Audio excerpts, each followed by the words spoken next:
अस्सलामु वरहमतुल्लाहि वबरकातुहु। अल्हम्दुलिल्लाहि नहमदुहु व नस्तईनुहु व नस्तगफिरुहु व नु'मिनु बिहि व नतवक्कलु अलैहि व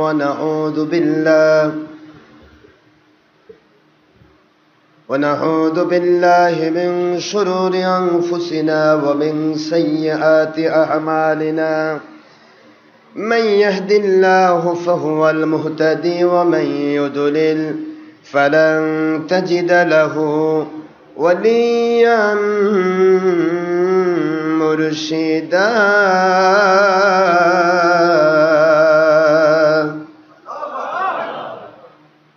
ونشهد أن لا إله إلا الله وحده لا شريك له، ونشهد أن سيدنا وسندنا وحبيبنا ومولانا محمدا عبده ورسوله صلى الله عليه وسلم الذي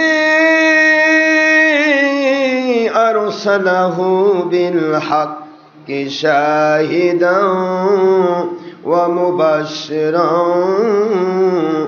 ونذيرا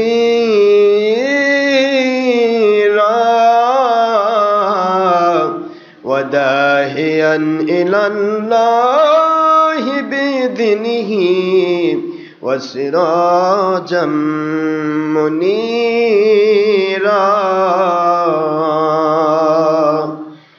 فقد قال الله تعالى في كلامه المجيد وفرقانه الحميد: أعوذ بالله من الشيطان الرجيم. بسم الله الرحمن الرحيم. إن الله وملائكته يصلون على النبي يا أيها الذين آمنوا صلوا عليه وسلموا تسليما. اللهم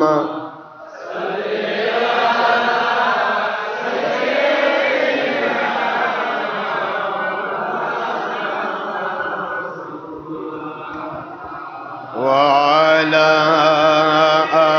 آله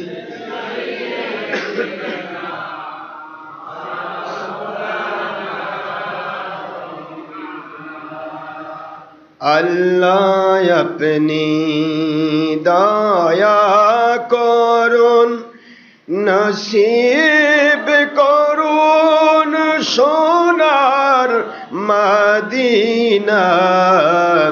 আজকের জুমআ কবুল করুন, নসিব করুন সোনার মদিনা। নূর নবীজিকে বারবার স্বপ্নে না দেখাইয়া কবর দেশে নিবেন না। আল্লাহুম্মা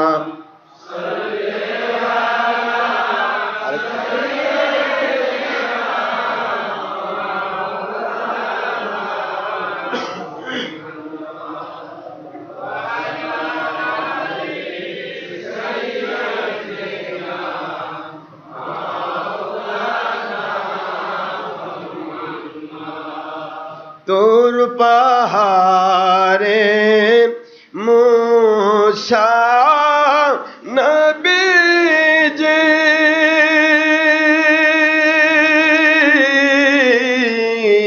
जुदा खून গণ্য হন আমার নূর নবীজি ওনার জুতা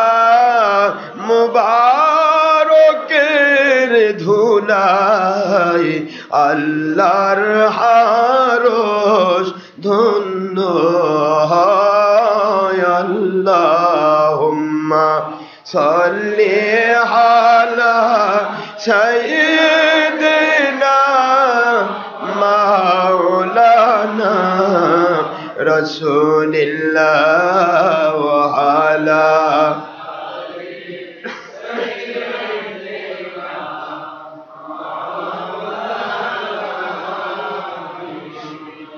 আই নবীজি স্বপ্নের মাঝে দিবেন বারবার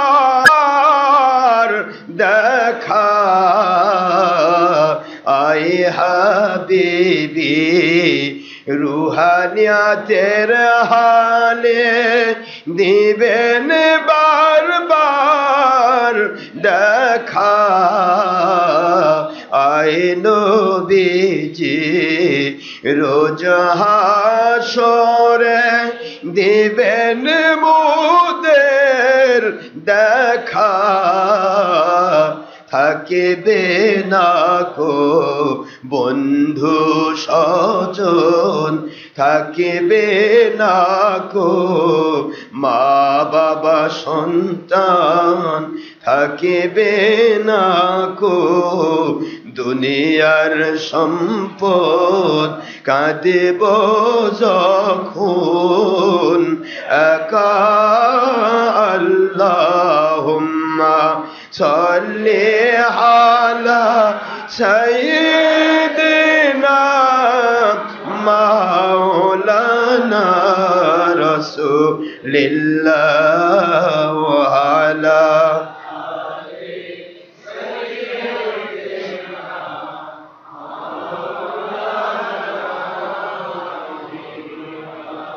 আখেরি নবীজি ওনার উম্মত আমরা কুল কায়নাত নাই যার তুলনা নবীজি ওনার শানে মোহব্বত মিলিত ভাবে দরুদ পেশ করেন সকল ফেরেশতা ও স্বয়ং আল্লাহ রব্বুনা সূরা আহজাবের 56তম আয়াত কুরআন খুলে দেখো না আল্লাহুম্মা সাল্লি আলা সাইয়্যিদিনা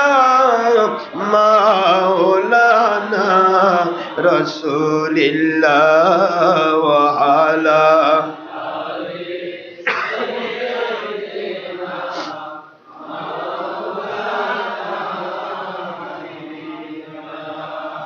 মুআজ্জাজ মুহতারাম প্রিয় সম্মানিত উপস্থিতি মুসলমান মুমিন মুত্তাকি আমার সম্মানিত প্রিয় আল্লাহর বান্দা বান্দিগণ বিভিন্নভাবে doctor Ashraf Siddiqui online radio থেকে ছবি ভিডিও মুক্তভাবে বিভিন্ন জায়গা থেকে দেশ বিদেশ থেকে বাংলার বিভিন্ন ডিস্ট্রিক্ট থেকে বিভিন্ন থানা থেকে মহল্লা থেকে এবং পৃথিবীর বিভিন্ন দেশ থেকে যারা আমাদের সাথে আল্লাহর সন্তুষ্টির জন্য ইন্টারনেট রেডিওতে সম্পৃক্ত আছেন পাশাপাশি অর্থ ব্যয় করে সময় ব্যয় করে শ্রম দিয়ে অনেক সময় ব্যয় করার উদ্দেশ্যে আল্লাহর সন্তুষ্টির অনুসন্ধিৎসু হয়ে যিনারা বিভিন্ন ডিস্ট্রিক্ট থেকে বগুড়ার বিভিন্ন থানা থেকে বিভিন্ন মহল্লা থেকে গ্রাম থেকে বিভিন্ন এসি মসজিদ অতিক্রম করে অর্থ ব্যয় করে সময় ব্যয় করে পাগলের মতো ছুটে এসেছেন আমি তাদের সকলকে মোবারকবাদ জানাচ্ছি বিশেষত বাংলার বিরোধী দল সরকারি দল আলিম ওলামা ওলিয়া আউলিয়া জাকিরিন শাকিরিন মুহবিন ভিক্ষুক এতিম অনাথ থেকে শুরু করে শ্রমিক মজুর কৃষক চাকরিজীবী জনপ্রতিনিধি ডাক্তার ইঞ্জিনিয়ার ছাত্র শিক্ষক আইনজীবী ব্যবসায়ী যিনারাই যেখান থেকে আল্লাহর সন্তুষ্টির জন্য আমাদের সাথে সম্পৃক্ত হয়েছেন এমনকি কোনো হিন্দু খ্রিস্টান, নন মুসলিম, অন্য কোনো ধর্মের মানুষও যদি এ পথে থেকে আমাদের সাথে আল্লাহর জন্য সম্পৃক্ত থেকে থাকেন, আমি সকলের জন্য শুরুতেই প্রাণ খোলা দোয়া করছি, মহান আল্লাহ পাক যেন আমাদেরকে মৃত্যুর পূর্বে এমন কামাল হেদায়েত, পরিপূর্ণ হেদায়েত নসিব করেন, যে ইমান, যে আমল, যে আমলে, যে আকীদায়, যে হেদায়েতে আল্লাহ খুশি হয়ে দুনিয়াতে শান্তিপূর্ণ, গয়েবী মদতপূর্ণ, আল্লাহর সন্তুষ্টিপূর্ণ জীবন দান করা ওয়াদা করেছেন, আখিরাতে জান্নাতুল ফেরদৌস দান করা ওয়াদা করেছেন। এমন গ্রহণযোগ্য ইমান, আমল, আকীদার জন্য আমাদের সকলের জীবনকে আল্লাহ পাক কবুল করুন, সবাই বলুন আমিন। শুরুতে মহান আল্লাহর লাখো কোটি শুকরিয়া আদায় করছি, যিনি অতীব দয়া পরবশ হয়ে আমাদেরকে জান্নাতের বাগানে কবুল করেছেন। আমরা সবাই মালিকের দরবারে শুকরিয়া করছি, তিনি ইচ্ছা করলে আমরা আজকের দিনে সুস্থ থাকতে পারতাম না। তিনি দয়া করেছেন বলে আমরা সুস্থ আছি, তিনি দয়া করেছেন বলে আমরা আসতে পেরেছি, তিনি দয়া করেছেন বলে এখনো আমরা জীবিত আছি। তার দয়া ছাড়া পৃথিবীর কোনো মানুষ জীবিত থাকতে পারে না। সেই মালিকের দয়ায় যেহেতু আমরা জীবিত আছি, সেই মালিকের দয়ায় যেহেতু আমরা জঙ্গিপনা, সন্ত্রাসীপনা, মানুষ খুন, দেশ জাতি, ইসলামের ক্ষতিমুক্ত এক আল্লাহর সন্তুষ্টিপূর্ণ সুন্দর ইসলামের ধারায় চলার মনোমানসিকতা নিয়ে আমরা একত্রিত হতে পেরেছি। আমাদের ইসলাম, আমরা ইসলাম মানব সেফ আল্লাহ এবং আল্লাহ রসুলের মহব্বতে। এখানে কোনো দলীয় স্বার্থ থাকবে না, ব্যক্তি স্বার্থ থাকবে না, দেশ জাতি ইসলামের ক্ষতি থাকবে না। নামাজ, রোজা, হজ, যাকাত, ফরজিয়াত, ওয়াজিবাত, সুন্নাতগুলি আদায় করার আপ্রাণ প্রচেষ্টায় যাবতীয় হারাম কাজ ছেড়ে দিয়ে দেশ জাতি ইসলামের উপকার করার মানুষে আমরা সবাই আল্লাহর সন্তুষ্টিপূর্ণ ইসলামের ধারায় চলার উদ্দেশ্যে একত্রিত হয়েছি। ঠিক না? ঠিক জোরে বলুন। তাহলে সেই মালিকের শুকরিয়া, যিনি দয়া করে আমাদেরকে কবুল করেছেন। আল্লাহর সন্তুষ্টির পথে কবুল করা এই সময়ে আল্লাহর দয়া ছাড়া সম্ভব নয়। আজকে শতধা বিভক্ত মুসলমানের ভিতরে বিভিন্ন দলাদলি। কেউ কোরআন শরীফ আগুন দিয়ে পুড়িয়ে মনে করতেছে আমি ঠিক পথে আছি, কেউ মানুষ খুন করে বলতেছে আমি ঠিক পথে আছি, কেউ দেশের ক্ষতি করে হরতাল, লং মার্চকে ইমানি দায়িত্ব বলে চালিয়ে বলছে আমরা ঠিক পথে আছি। আবার পীর বের হয়েছে, কয় আমাদের ভোট দিলে আল্লাহ নবী ভোট পাবে। নবীকে ভোট, আল্লাহর কাউকে ভোট দিলে আল্লাহ বা নবী পাবে, এই কথা বলা মানে আল্লাহ এবং আল্লাহ নবীর উপরে মিথ্যা অপবাদ দিয়ে ঈমান হারা হওয়া। এর মধ্যে কোনো সন্দেহের অবকাশ নেই। সবাই ভালো করে জানেন ভোটের রাজনীতি এটা দেশের নেতৃত্ব নেওয়ার একটা রাজনীতি। এখানে ধাপ্পাবাজি থাকতে পারে, ছল চাতুরি থাকতে পারে, ধান্দাবাজি থাকতে পারে, মানুষের ক্ষতি করা থাকতে পারে, দেশ জাতি ইসলামের ক্ষতি করা থাকতে পারে, নিজের স্বার্থ হাসিল করতে গিয়ে অন্যের স্বার্থ নষ্ট করা হতে পারে। এগুলি একটাও ইসলামী শরীয়তে নেই, এগুলি একটিও আল্লাহ এবং আল্লাহ রসুলের পক্ষের নয়। আল্লাহ এবং আল্লাহ রসুলের পক্ষের আমরা ওইভাবে হব যখন আমাদের দ্বারা কারো কোনো ক্ষতি হবে না, আমাদের দ্বারা মানুষের উপকার হবে, আমাদের দ্বারা মানুষের কি হবে? উপকার হবে, দেশের উপকার হবে, এবং আল্লাহ এবং রসুলকে সঠিকভাবে মানতে পারবো। এইটা হবে আল্লাহর পথের মূল কথা। কিন্তু কেউ যদি বলে যে আমি মানুষ খুন করলাম আর এইটার জন্য আল্লাহর কাছে সওয়াব পাবো, এটার মতো বড় শয়তানি আর দুনিয়া তার কিছু নেই। আবার মানুষের কাছ থেকে আপনি ভোট নিচ্ছেন, ভোট দিতে পারে হিন্দু, ভোট দিতে পারে খ্রিস্টান, ভোট দিতে পারে নাস্তিক, ভোট দিতে পারে চিত্রজগতে এক নায়ক নায়িকা, ভোট দিতে পারে সুইপার, ভোট দিতে পারে যে কোনো মানুষ। সেই ভোট নিয়ে আপনি বলছেন নবী ভোট দিচ্ছে, আল্লাহ ভোট দিচ্ছে, এ কথা বলা মানে মানুষের কাছে নিজেকে আল্লাহ বিরোধী শক্তি হিসেবে প্রচার করা। যেটা আপনারা যুগে যুগে শুনতেছেন। আমরা যত দিন যাচ্ছে তত যেন ইসলামটাকে পাচ্ছি বিভিন্নভাবে, কেউ দলের স্বার্থে, কেউ ব্যক্তি স্বার্থে, কেউ অর্থের স্বার্থে, কেউ বা জমিদারির স্বার্থে, এক একজন এক এক স্বার্থে ইসলামকে ব্যবহার করছে। আসলে ইসলাম কিন্তু ব্যবহার করার জিনিস নয়, ইসলাম হচ্ছে আল্লাহর নবীর মহব্বতে মানার জিনিস। যেই মানবে সেই উপকার পাবে। ইসলাম কোনো দলের নয়, কোনো জাতের নয়, কোনো গোষ্ঠীর নয়, কোনো দেশের নয়। ইসলাম সার্বজনীন। যিনি মানতে চাইবে, একটা হিন্দুও যদি বলে আমি ইসলাম মেনে নিতে চাই, সে মুসলিম হয়ে জান্নাতি মানুষ হয়ে যাবে। সুতরাং ইসলামকে আমরা গোত্র ভিত্তিক বানাইছি, দল ভিত্তিক বানাইছি, আর সেটাকে চালাচ্ছে যে আমরা হক পথে আছি। নাউজুবিল্লাহ। আসুন আল্লাহ আমাদেরকে সঠিক ইসলামের উপরে একত্রিত হওয়ার তৌফিক দিন। যে ইসলাম আল্লাহ পাক দিয়েছিলেন আল্লাহর হাবিবকে, যে ইসলাম আল্লাহর হাবিব দিয়েছিলেন সাহাবায়ে কেরামকে, যে ইসলাম সাহাবায়ে কেরাম দিয়েছিলেন আল্লাহর ওলিদেরকে, যে ইসলাম আল্লাহর ওলিরা ভারত, পাকিস্তান, বাংলাদেশ, সারা পৃথিবীর মধ্যে হিন্দুগুলোকে, নন মুসলিমগুলোকে জুলুম না করে তাদেরকে দাওয়াতের ভিত্তিতে তাদেরকে মুসলিম বানায় কলেমা পড়িয়ে পড়ে মুসলমান বানিয়েছিলেন, যে ইসলাম দিয়েছিলেন আল্লাহর ওলিরা, তাই হচ্ছে ওই ইসলামটাই হচ্ছে জেনুইন ইসলাম। যারা বলুন সুবহানাল্লাহ। এই ইসলামে আছে খেলাফত নীতি, এই ইসলামে আছে দাওয়াত নীতি, এই ইসলামে আছে বায়াত নীতি। এই ইসলামে নেই জঙ্গিপনা, সন্ত্রাসীপনা, মানুষ খুন, দেশের ক্ষতি। জোরে বলুন সুবহানাল্লাহ। ভাইরা আমার, মহান আল্লাহ পাকের কাছে আমরা সবাই একতাবদ্ধ হই। অচিরে অল্প সময়ের ভিতরে পৃথিবীতে আল্লাহর দয়ায় হয়তো বা ইমাম মাহদী আলাইহিস সালাম নাজিল হয়ে যাবেন। আর ইমাম মাহদী আলাইহিস সালাম নাজিল হওয়া মানে তিনি কারো ক্ষতি না করে পরিষ্কারভাবে সুন্নিয়তের ভিত্তিতে, ওলিয়া উলিয়ার ভিত্তি ধারায়, বুখারী মুসলিমের হাদিসের ভিত্তিতে এসেছে যে তিনি আসবেন পরিপূর্ণ খেলাফতের ধারা নিয়ে। সারা পৃথিবীর যেই মানুষ সে আল্লাহ এবং রসুল প্রেমিক হবে, সে কোন দল করে তাকে দেখা হবে না, শুধু আল্লাহ এবং রসুলের প্রেমিক, এমন মানুষগুলোকেই খেলাফতের পক্ষে নেওয়া হবে। যেটা বলুন সুবহানাল্লাহ।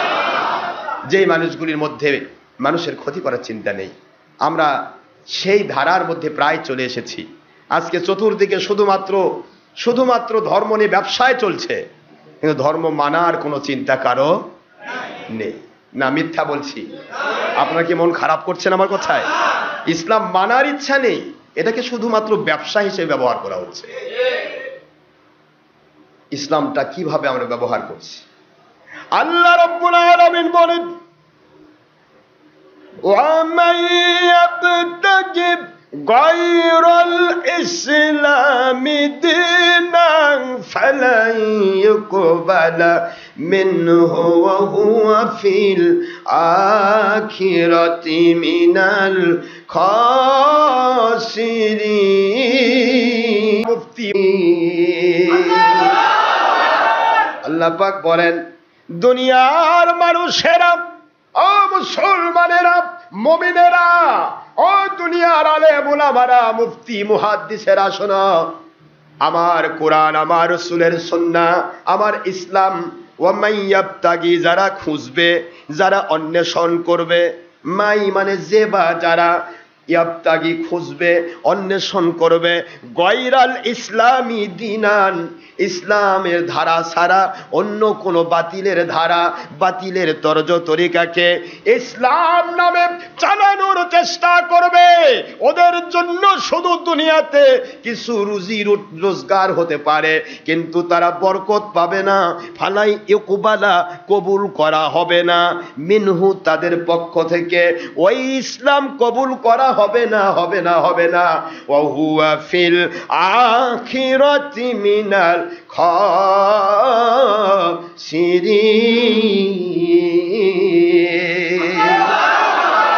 যারা এমনটি করবেন তারা দুনিয়াতেও ক্ষতিগ্রস্ত হবে, আখিরাতেও ক্ষতিগ্রস্ত হবে। আল্লাহ রব্বুল আলামিন এবং নবীজির কাছে তারা বিভিন্নভাবে তারা আল্লাহ পাক রব্বুল আলামিনের কাছে পাপী হবে, গুনাহগার হবে, লাঞ্ছিত হবে, নিগৃহীত হবে, নিষ্পেষিত হবে, নির্যাতিত হবে, নিপীড়িত হবে। দুনিয়ার মানুষ শুধু চেয়ে চেয়ে দেখবে এই কথা।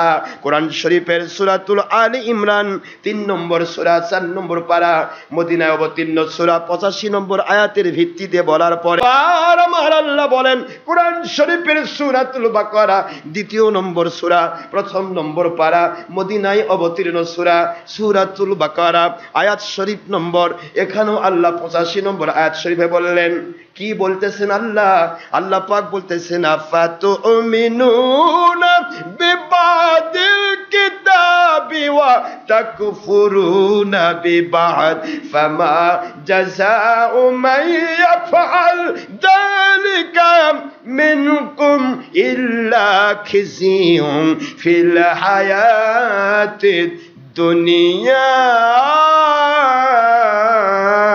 ওয়া ইয়াউমাল কিয়ামাতি ইউরাদ্দুনা ইলা আশাদ্দিল আযাব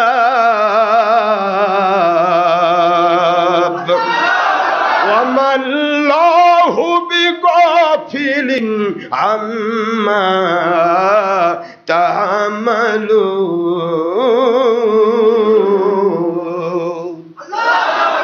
আল্লাহ পাক বলেন কোরআন শরীফের কিছু অংশ মানবে আর কিছু অংশ মানবে না, নিজ সুবিধা মতো ইচ্ছা মতো ব্যাখ্যা করবে যা তার দলের পক্ষে যায়। সুবিধা মতো যেগুলি দলের পক্ষে ব্যবহার করা যায় সেগুলিকে তারা ব্যবহার করবে, আর যেগুলির দ্বারা তার দল টিকে না সেগুলি তার লুকে রাখবে বা বিরুদ্ধে কথা বলবে। আল্লাহ বলেন ওরা দুনিয়াতে আখেরাতে কিছুই পাবে না, পাবে কি? ইল্লা খিজিউন ফিল হায়াতিদ দুনিয়া, দুনিয়ার যেখানেই যাবে তারা লাঞ্ছিত হবে। নাউজুবিল্লাহ বলে। আল্লাহ বলছেন আমার কোনো ব্যক্তিগত কথা কিন্তু আমি কখনো বলি না, আমার দায়িত্ব শুধু সংশোধন করে দেওয়া, চেষ্টা করা সংশোধন করার।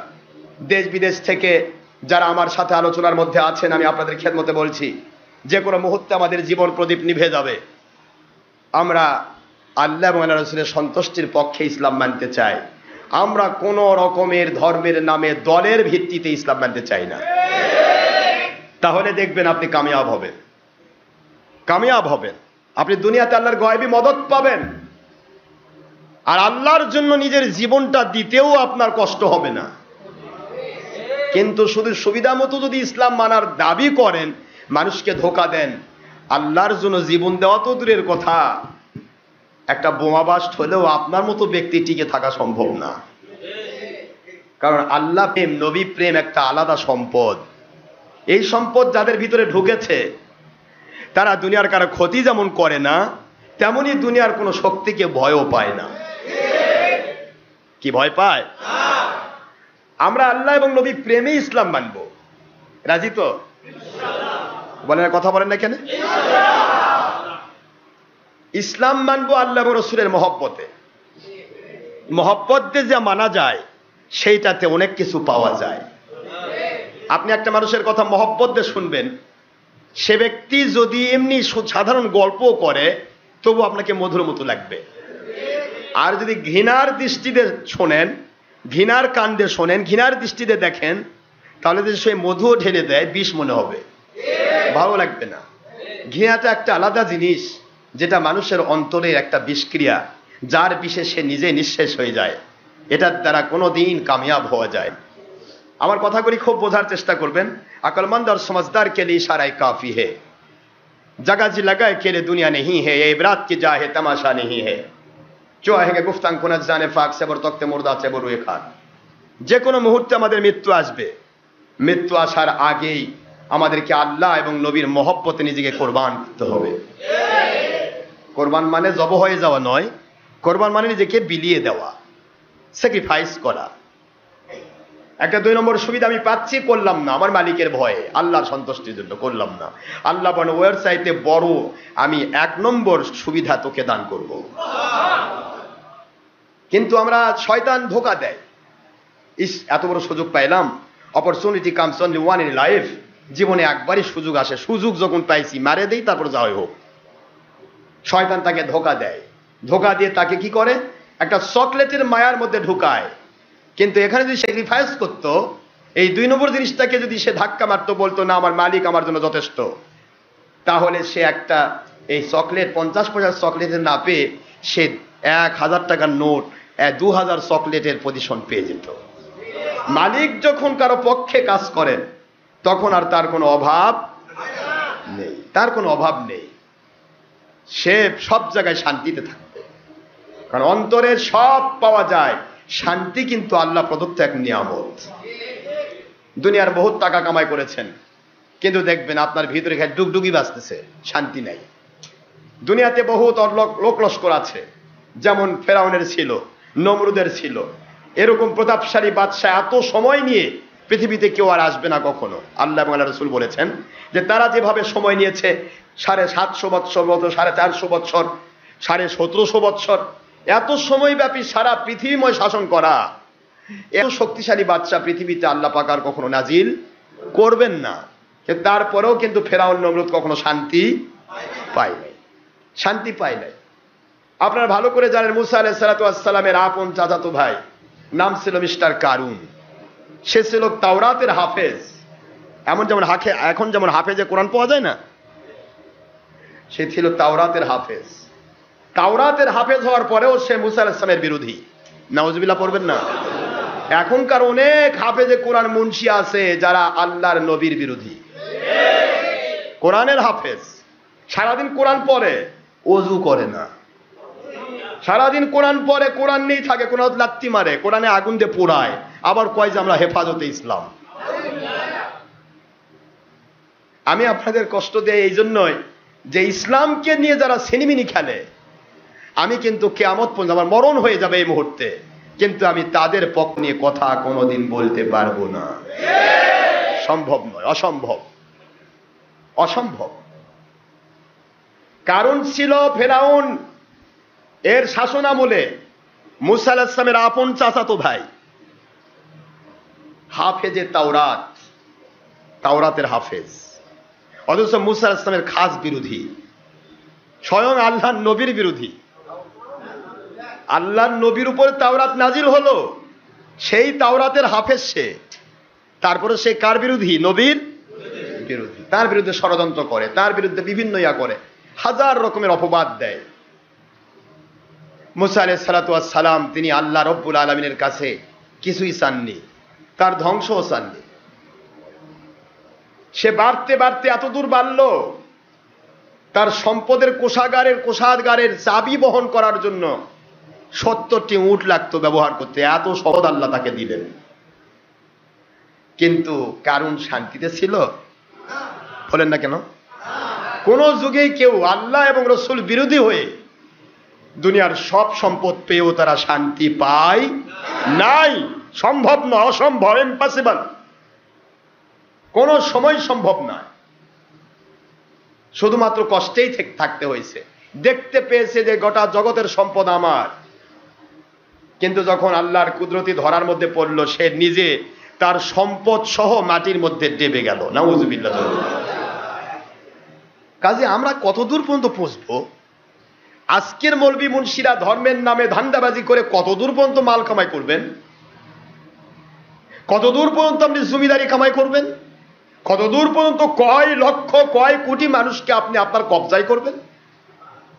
আমার মালিক বলেন, আমাকে বাদ দিয়ে, আমার নবীকে বাদ দিয়ে ধান্দাবাজি গোটা জগতের মানুষ তোর পক্ষে হয়, তবুও তুই টিকবি না, কারণ আমি আজরাইলকে পাঠাবো, আজরাইল তোকে নিয়ে কবরে ঢুকাবে। দুনিয়ার কেউ তোকে ভালোবাসতে পারবে না।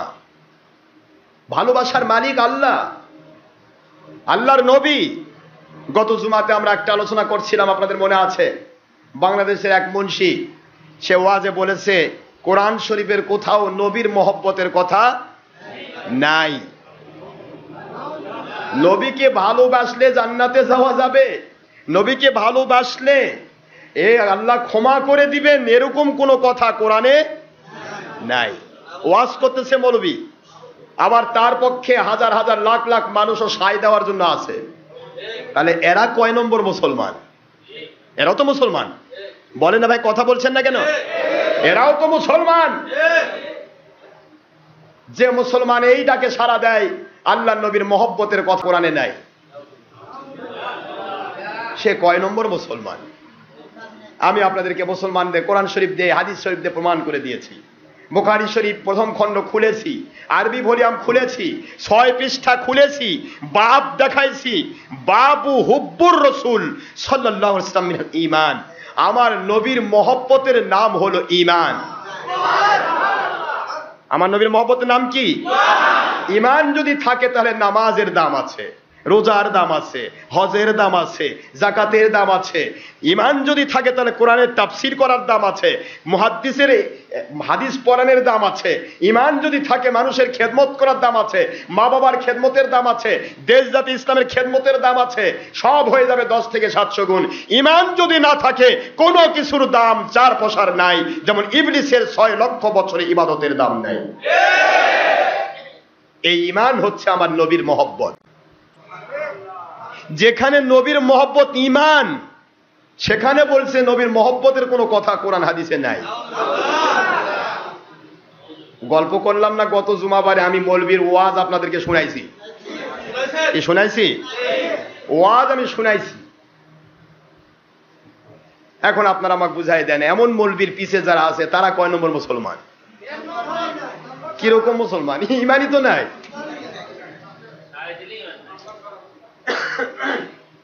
একটু বোঝার চেষ্টা করবেন সোনার ভাইয়েরা, আমি কারো বিরোধী নই, আমি কারো বিরোধী নই। বাংলাদেশ সহ যে কোনো দেশের সরকার প্রধান যদি বলে যে আমি স্বৈর শাসক নই, প্রমাণ করতে চায়, তাহলে তার দেশে একটা বিরোধী দল থাকতে হয়। তার যে ভুল হচ্ছে সেই ভুল তুলে ধরার জন্য একটা বিরোধী দল থাকতে হবে, তবে না সে গ্র্যান্টেড হবে যে স্বৈর শাসক নয়। কথা কি বোঝা গেছে? তাহলে সরকারের ভুল তুলে ধরার জন্য, সংশোধন করে দেওয়ার জন্য গণতন্ত্র স্বীকৃতি দিয়েছে বিরোধী দল থাকতে হয়। সেখানে ধর্মের নাম করে কোরআন হাদিস সামনে নিয়ে ডাইরেক্ট ভিডিও ফুটেজে হাজার হাজার লাখ লাখ মানুষের মধ্যে ওয়াজ করে নবীর দুশ্মনী কথা বলবে, আর আমরা তাদের সংশোধনের জন্য কথা বলতে পারবো না, এমন ধরনের মগের মূল্য পৃথিবীতে আমরা দেখতে চাই না।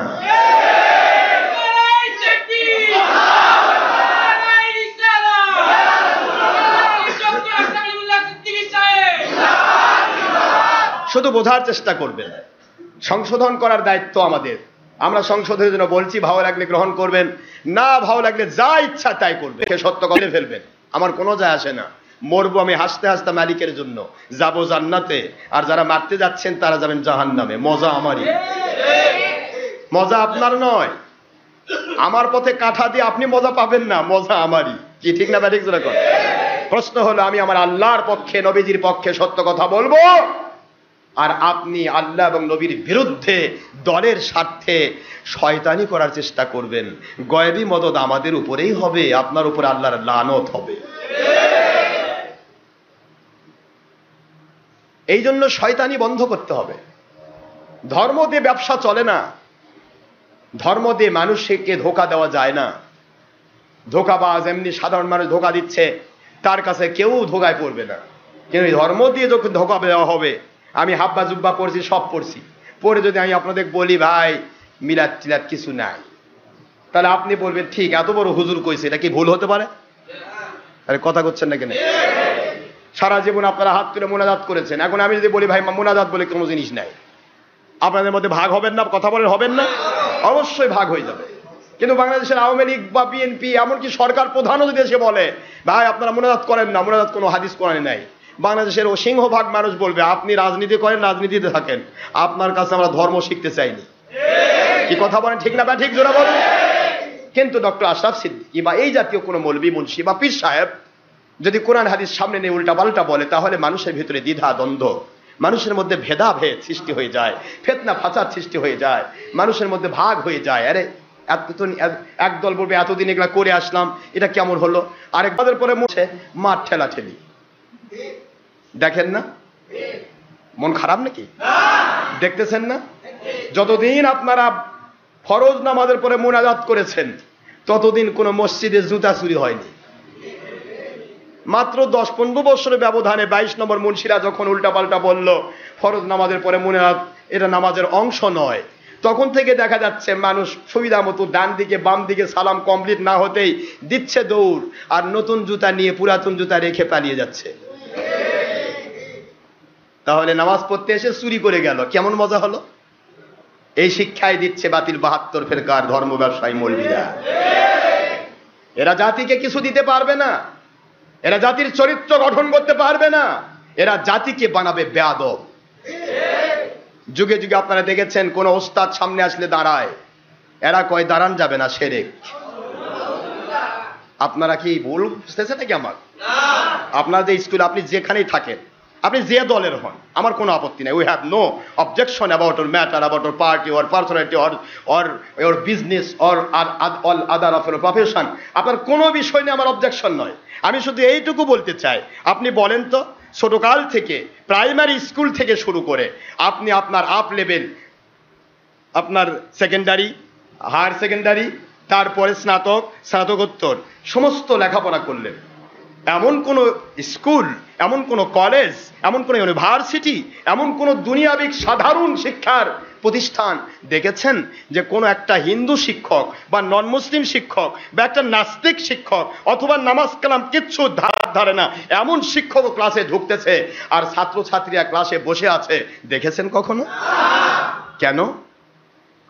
তাহলে একটা নাস্তিক শিক্ষকের জন্য, একটা নন মুসলিমের জন্য একদিনের জন্য হলে আপনাকে শিক্ষা দিয়েছে, দুনিয়াবিক শিক্ষা, তার জন্য আপনি ম্যাথমেটিক্সের স্যারের জন্য দাঁড়াতে পারতেছেন, আপনি ফিজিক্সের স্যারের জন্য দাঁড়াতে পারতেছেন, আপনি কেমিস্ট্রির শিক্ষকের জন্য দাঁড়াতে পারতেছেন, আপনি দুনিয়াবি বৈষয়িক সকল ইংলিশ রিলিজিয়ান যত রকমের সাবজেক্ট আছে, সাবজেক্ট ওয়ারি প্রত্যেক শিক্ষকের জন্য আপনি দাঁড়াতে পারছেন। আর আপনাকে যিনি আল্লাহ এবং রসুলের পন্থা শিক্ষা দেন, জান্নাতের পন্থা শিক্ষা দেন, দুনিয়াতে নীতিকথা শিখান, দুনিয়াতে আল্লাহওয়ালা হওয়ার চেষ্টা করেন, সেই আল্লাহর ওলিরা যদি আপনার সামনে আসে, দাঁড়ান যাবে না। এটা কেবল শয়তানি বুঝ দিয়েছে। শয়তান আপনাকে বেয়াদব বানাচ্ছে। আর এই শয়তানরা ভর করেছে বাতিল 72 ফেরকার 2 নম্বর মুন্সিদের মাথার উপরে। এরা মানুষকে ধীরে ধীরে বেয়াদব বানাচ্ছে। আমি আপনাদেরকে কষ্ট দিতে চাই না ভাইজান, যত দিন যাচ্ছে তত মানুষগুলোকে যেন জঙ্গি বানানো হচ্ছে, সন্ত্রাসী বানানো হচ্ছে, মানুষগুলোকে যেন বেয়াদবের আখড়া বানানো হচ্ছে। নিজের বাপ মা আপনারা ছোট থাকতে দেখেছেন, আপনার ঘর থেকে বাড়ি থেকে যখন বের হয়ে গেছেন, স্কুলে পরীক্ষা দিতে গেছেন, মা বাবার কদমে হাত দিয়ে চুমু দিয়ে গেছেন, গিয়েছেন কি না? এখন এরা কি করছে? পায়ে হাত দিলেই শিরক। তাহলে এরা কি আদব শিখাচ্ছে না বেয়াদব বানাচ্ছে? পায়ে হাত দিলেই শিরক। অথচ বুখারীর হাদিস, আল্লাহর হাবিব বলেছেন, যদি কেউ বাড়ি থেকে বের হওয়ার সময় মা বা বাবার পায়ে চুমু দিয়ে যায়, ও বাড়িতে ফেরা পর্যন্ত আল্লাহ পাক তাকে হেফাজত করবেন। এরা কি শিখালো? এরা কি শিখাচ্ছে? বর্তমান মুর্শিরা বেয়াদবি শিখাচ্ছে। ওই পায়ে হাত দিছে, শিরক হয়ে গেল। কোন মসজিদে দাঁড়ান লাগে না, ডক্টর আশরাফ সিদ্দিকীর মসজিদে দাঁড়ান লাগে, শিরক হয়ে যাচ্ছে। ওস্তাদের জন্য দাঁড়ান যাবে। একটা মন্ত্রী যদি এদিকে যায়, আপনি মাদ্রাসার ছাত্র শিক্ষক সমস্ত ছাত্র ছাত্রী সবাইকে নিয়ে 3 ঘন্টা ধরে পতাকা নিয়ে দাঁড়িয়ে থাকতে পারবেন, কারণ উনি কয়েক টন গম দিবে, এই জন্য রোদের মধ্যে দাঁড়িয়ে থাকতে পারবেন, শিরক নয়। কিন্তু আল্লাহর ওলিদের সম্মানে দাঁড়ানো শিরক, নবীদের সম্মানে দাঁড়ানো শিরক, নাউযুবিল্লাহ। আমি আপনাদের পায়ে হাত দিয়ে বলছি, বোঝার চেষ্টা করবেন ইসলামটা কোথায় যাচ্ছে, কোথায় নিয়ে যাচ্ছে আমরা আজকে।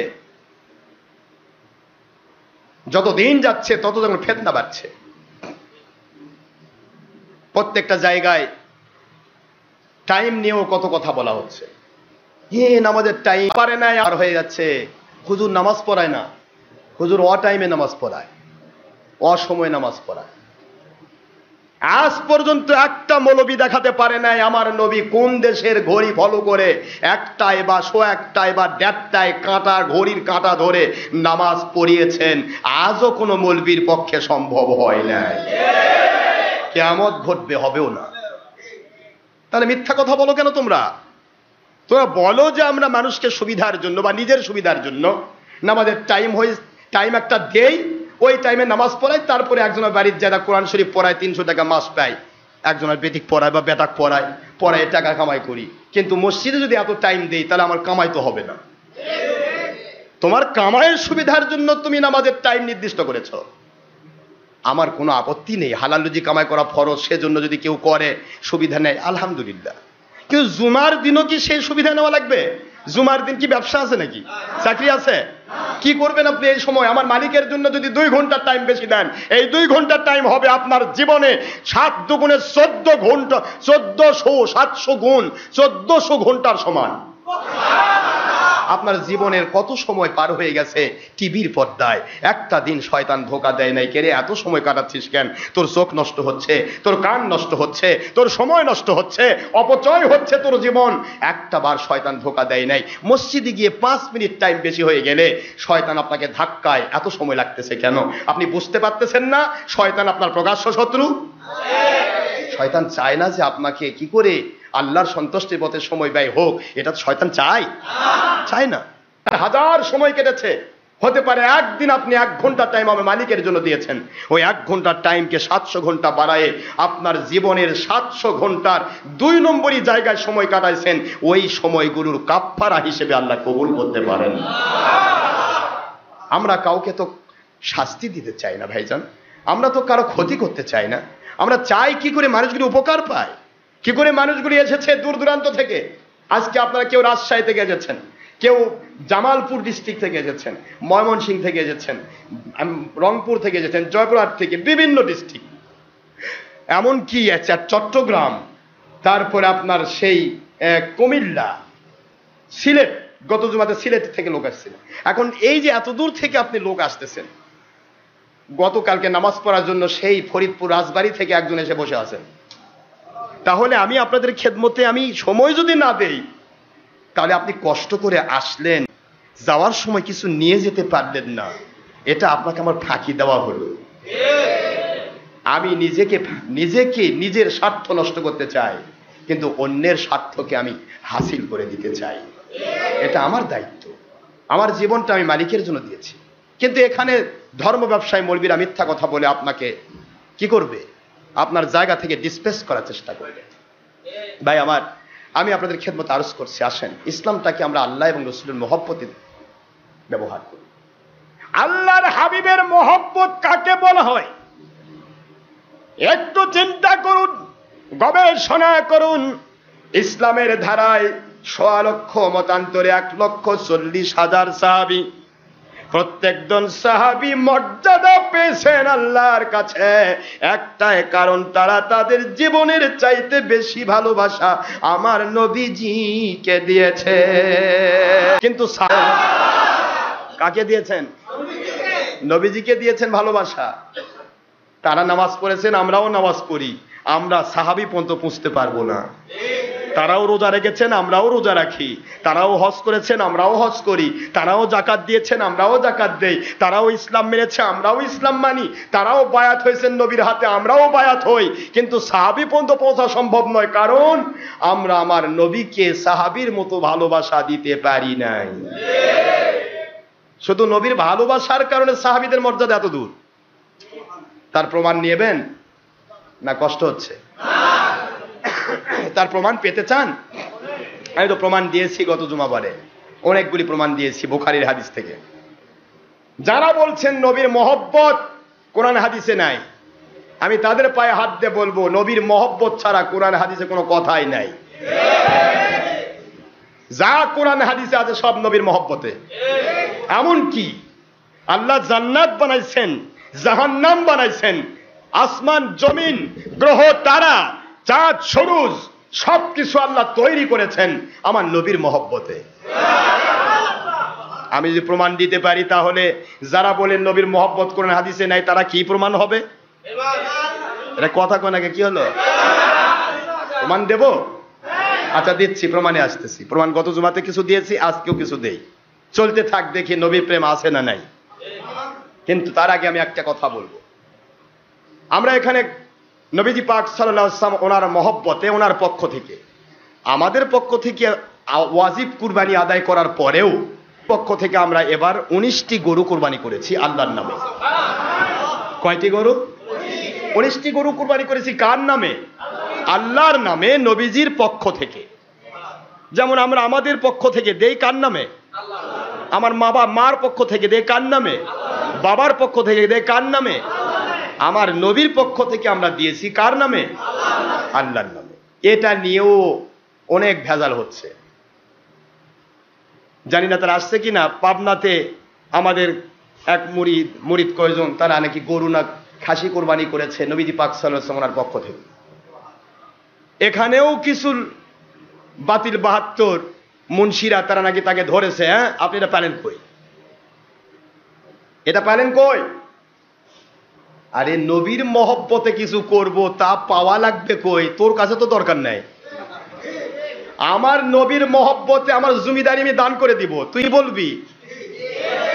কথা বলছেন, কথা বলছেন, তুই কি বলবি? আমার নবীর মহব্বতে আমি জমিদারি দান করে দিব, তুই কি বলবি যে কই পালেন? আমার নবীর মহব্বতে আমি সবকিছু বিলীন করে দেব, তোর সমস্যা কি? তার মানে বাতিল 72 ফেরকার ইবলিস।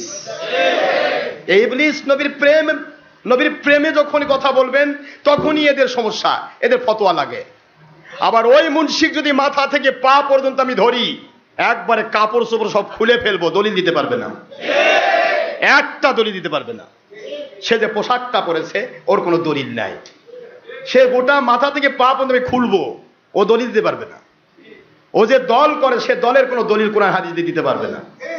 ও যে 2 নম্বর সুবিধা ভোগ করতেছে ধর্মের নামে, একবার বিরোধী দল আরেকবার সরকারি দল, এক এক সময় এক এক সাথে যোগ দিয়ে দিয়ে মাল কামাচ্ছে, তারপরে হরতাল লংমার্চ দায়িত্ব নামে চালাচ্ছে, এরা কিয়ামত পর্যন্ত দলিল দেওয়া তো সম্ভব নয়, বরং দলিল দিতে গেলে ইবলিসের দোসর প্রমাণিত হবে।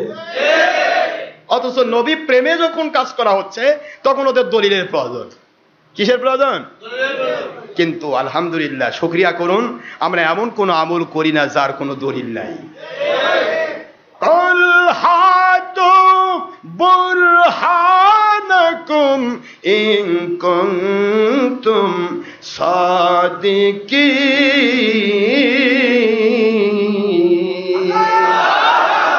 আল্লাহ পাক বলেন কোরআন শরীফের সূরাতুল বাকারা 2 নম্বর সূরা, 1 নম্বর পারা, 2 নম্বর সূরা, 2 নম্বর পারা, মদিনা অবতীর্ণ সূরা, নাসিক আয়াত, মানসুখ করার কোনো আয়াতও নাই, হাদিসও নাই।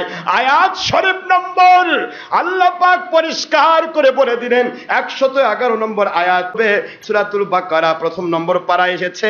এই কথা আল্লাহ স্পষ্ট করলেন, যদি তোমরা সত্যবাদী হও, যদি তোমরা আল্লাহওয়ালা দাবিদার হও, নবীর মহব্বত অথবা নবীকে অনুসরণকারী দাবিদার হও, যা বলবে যা করবে কোরআন সুন্নাহ থেকে দলিল পেশ করো।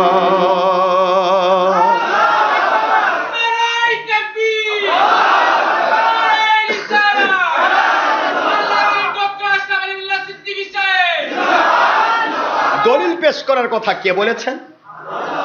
এখন আমি আপনাদেরকে বুখারী মুসলিম থেকে প্রমাণ দেব, আমার নবী পাক সাল্লাল্লাহু আলাইহি ওয়াসাল্লাম প্রতি বৎসর উম্মতের পক্ষ থেকে কোরবানি করেছেন। আখেরি নবী, সমস্ত নবী রাসূলেরও যিনি নবী রাসূলের মর্যাদা পেয়েছেন, সৃষ্টির শ্রেষ্ঠ, যেখানে আল্লাহ পাক পরিষ্কার ঘোষণা দিয়েছেন নবী জান্নাত জাহান্নাম আসমান জমিন কিছুই সৃষ্টি করতাম না আপনার মহব্বত ছাড়া। সেখানে সে আখেরি নবী প্রতি বৎসর উম্মতের পক্ষ থেকে কোরবানি করছে, তাহলে উম্মত কি করবে? নবীকে ভুলে যাবে? যারা বলুন যায়, সবাই ভুলে যায়, আমরা ভুলে যেতে চাই না, ঠিক না বাচ্চি? পরিষ্কার সহিহ হাদিস এসেছে, হুজুর পাক সাল্লাল্লাহু আলাইহি সাল্লাম তিনি উম্মতের পক্ষ থেকে কোরবানি করেছেন, পাশাপাশি আলী রাদিয়াল্লাহু আনহুকে ডেকে বলেছেন, হে আলী, আমার ইন্তেকাল মুবারকের পরে আমার উম্মতের পক্ষ থেকে তুমিও কুরবানি করো। আমার নবীজির উম্মতের পক্ষ থেকে আলীকেও কুরবানি করা অর্ডার। আর উম্মত যদি নবীর পক্ষ থেকে কুরবানি করে তাহলেই সেখানে বিপদ। কি বলেন না কেন? মহা বিপদ। কার কাছে? শয়তানের কাছে। কার কাছে? আপনি কষ্ট করে নামাজ পড়বেন, আপনি নামাজ পড়তেছেন, কষ্ট হচ্ছে শয়তানের। আপনি মিলাদ পড়তেছেন, কষ্ট হচ্ছে শয়তানের। আপনি দাঁড়ায় সালাম দিচ্ছেন নবীকে, কষ্ট হচ্ছে শয়তানের। আপনি দোয়া করতেছেন ফরজ নামাজের পরে, কষ্ট হচ্ছে শয়তানের। আপনি সারা রাত জেগে জেগে শবে বরাত পালন করতেছেন, কষ্ট হচ্ছে শয়তানের। শয়তান তো বসে থাকবে না, শয়তান চায় না কোনো মানুষ আল্লাহওয়ালা হোক। তাহলে আমি ওই দলিলগুলো আগে দিয়ে দেই, শুধুমাত্র এইটুকু বুঝে দেই, যেহেতু ইন্টারনেটে সারা পৃথিবীময় আমাদের কথাগুলি চলে যাচ্ছে, এগুলি দরকার। প্রথমে আমি আপনাদের বলবো, এই কিতাবটা সুনানু ইবনে মাজা, আপনারা ভালো করে জানেন ৭৬ হাদিস ছাড়াও প্রায় ৫০টি সহিহ হাদিসের কিতাব আছে আমাদের কাছে। ৭৬টাই যেহেতু বাতিল ৭২ ফেরকা মানে, এর বাইরে মানতে চায় না, কিন্তু ৭৬ থেকে দলিল দিলে আবার কয় কোরআনের থাকা লাগবে। কোরআন থেকে দলিল দিলে বলে যে না, এটা আমাদের দলের পক্ষে নয়। প্রশ্ন হচ্ছে ৭৬ ভিতরে আছে বুখারী, মুসলিম, তিরমিজি, ইবনে মাজা। এর নাম কি? আবু দাউদ, নাসাই। এই ৬টাকে ৭৬ বলা হয়। মনে রাখবেন ভালো করে, ৬টি সহিহ হাদিসের গ্রন্থ, যা সাহাবায়ে কেরাম রাদিয়াল্লাহু তাআলা আনহুমের সময় থেকে প্রায় ২০০-২৫০ বছর পরে যে হাদিসগুলি সেটিং হয়েছে। জোরে বলুন সুবহানাল্লাহ। যাই হোক, তবু তারা এটাকে গ্রহণ করেছেন, আমরাও গ্রহণ করেছি, কিন্তু এগুলি ছাড়াও আমাদের কাছে আরো সহিহ হাদিসের কিতাব আছে। কিন্তু এগুলির থেকে আমি দলিল পেশ করছি। প্রথমে সুনানে ইবনে মাজাহ। সুনানে ইবনে মাজাহ আপনারা আরবি ভলিউম খুললে পাবেন, এখানে 225 পৃষ্ঠা আরবি ভলিউম সুনানে ইবনে মাজাহ, 225 পৃষ্ঠার লাস্ট হাদিস শরীফ। লাস্ট হাদিসে এখানে আয়েশা সিদ্দিকা রাদিয়াল্লাহু তাআলা আনহা থেকে বর্ণিত হাদিস। আয়েশা সিদ্দিকা রাদিয়াল্লাহু তাআলা আনহা বলেন, আমার নবীজি পাক সাল্লাল্লাহু আলাইহি ওয়াসাল্লাম যখনই কোরবানি করতেন, কোরবানির ভিতরে তিনি পড়তেন, ভালো করে শুনুন, কোরবানির মধ্যে পড়তেন আল্লাহর হাবিব কি পড়েছেন দেখুন। হুজুর কোরবানি করতেছেন, করার সময় কি পড়েছেন, এই জিনিসগুলি আগে বুঝতে হবে। ইন্নী ওয়াজ্জাহতু ওয়াজহিয়া লিল্লাযী ফাতারাস সামাওয়াতি ওয়াল আরদা হানিফান ওয়া মা আনা মিনাল মুশরিকিন। সুবহানাল্লাহ বলেন। ইন্না সালাতি ওয়া নুসুকি ওয়া মাহইয়ায়া ওয়া মামাতি লিল্লাহি রাব্বিল আলামিন লা শারীকা লাহু ওয়া বিযালিকা উমিরতু ওয়া আনা আউওয়ালুল মুসলিমিন। আল্লাহুম্মা তাকাব্বাল মিনকা ওয়া লাকা আন মুহাম্মাদিন সাল্লাল্লাহু আলাইহি ওয়াসাল্লাম ওয়া উম্মাতিহি। আল্লাহুম্মা তাকাব্বাল, আয় আল্লাহ কবুল করুন আমার কুরবানি, মিন মুহাম্মদ, মুহাম্মদ সাল্লাল্লাহু আলাইহি ওয়াসাল্লামের পক্ষ থেকে, ওয়া উম্মাতি মুহাম্মদ, মুহাম্মদ সাল্লাল্লাহু আলাইহি ওয়াসাল্লামের উম্মতের পক্ষ থেকে। আমি কিন্তু ৭৬ হাদিস খুলেছি।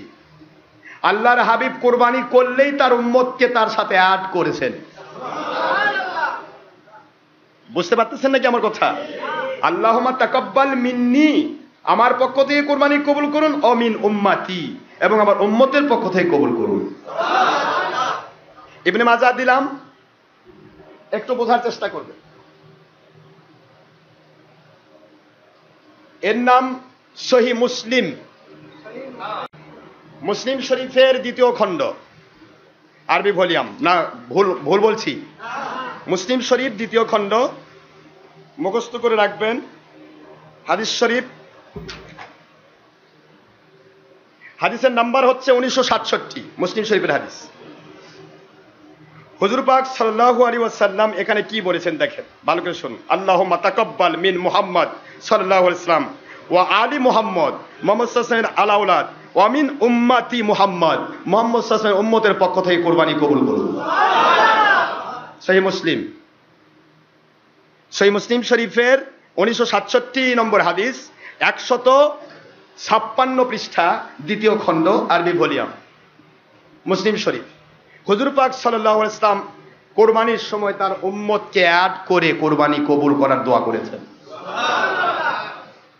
এই কিতাবটার নাম মিশকাতুল মাসাবি, যা সকল কিতাবেরই এটা সহিহ হাদিস হিসেবে কোটেশন গ্রন্থ। এই মিশকাতুল মাসাবি কিতাব, মিশকাত আরবি ভলিউম,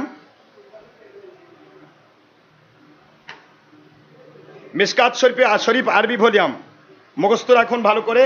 হাদিসের নম্বর 1454 নম্বর হাদিস, 1461 নম্বর হাদিস, 2টি হাদিস মিশকাতে এসেছে এবং এর কোটেশন তারা দিয়েছেন। মিশকাতুল মাসাবি গ্রন্থ কোটেশন দিয়েছে মুসলিম শরীফ, আবু দাউদ শরীফ। 76 মধ্যে আবু দাউদ, ইবনে মাজাহ, মুসলিম, 6টি কিতাবের 3টি কিতাবেই এসেছে নবী পাক সাল্লাল্লাহু আলাইহি ওয়াসাল্লাম উম্মতের পক্ষ থেকে কুরবানি করেছেন। মিশকাত শরীফ, মিশকাতুল মাসাবি, হুজুর পাক সাল্লাল্লাহু আলাইহি ওয়াসাল্লাম এখানেও একই কথাই বলেছেন। ইন্নী ওয়াজ্জাহতু ওয়াজহিয়া লিল্লাযী ফাতারাস সামাওয়াতি ওয়াল আরদা হানিফান ওয়া মা আনা মিনাল মুশরিকিন।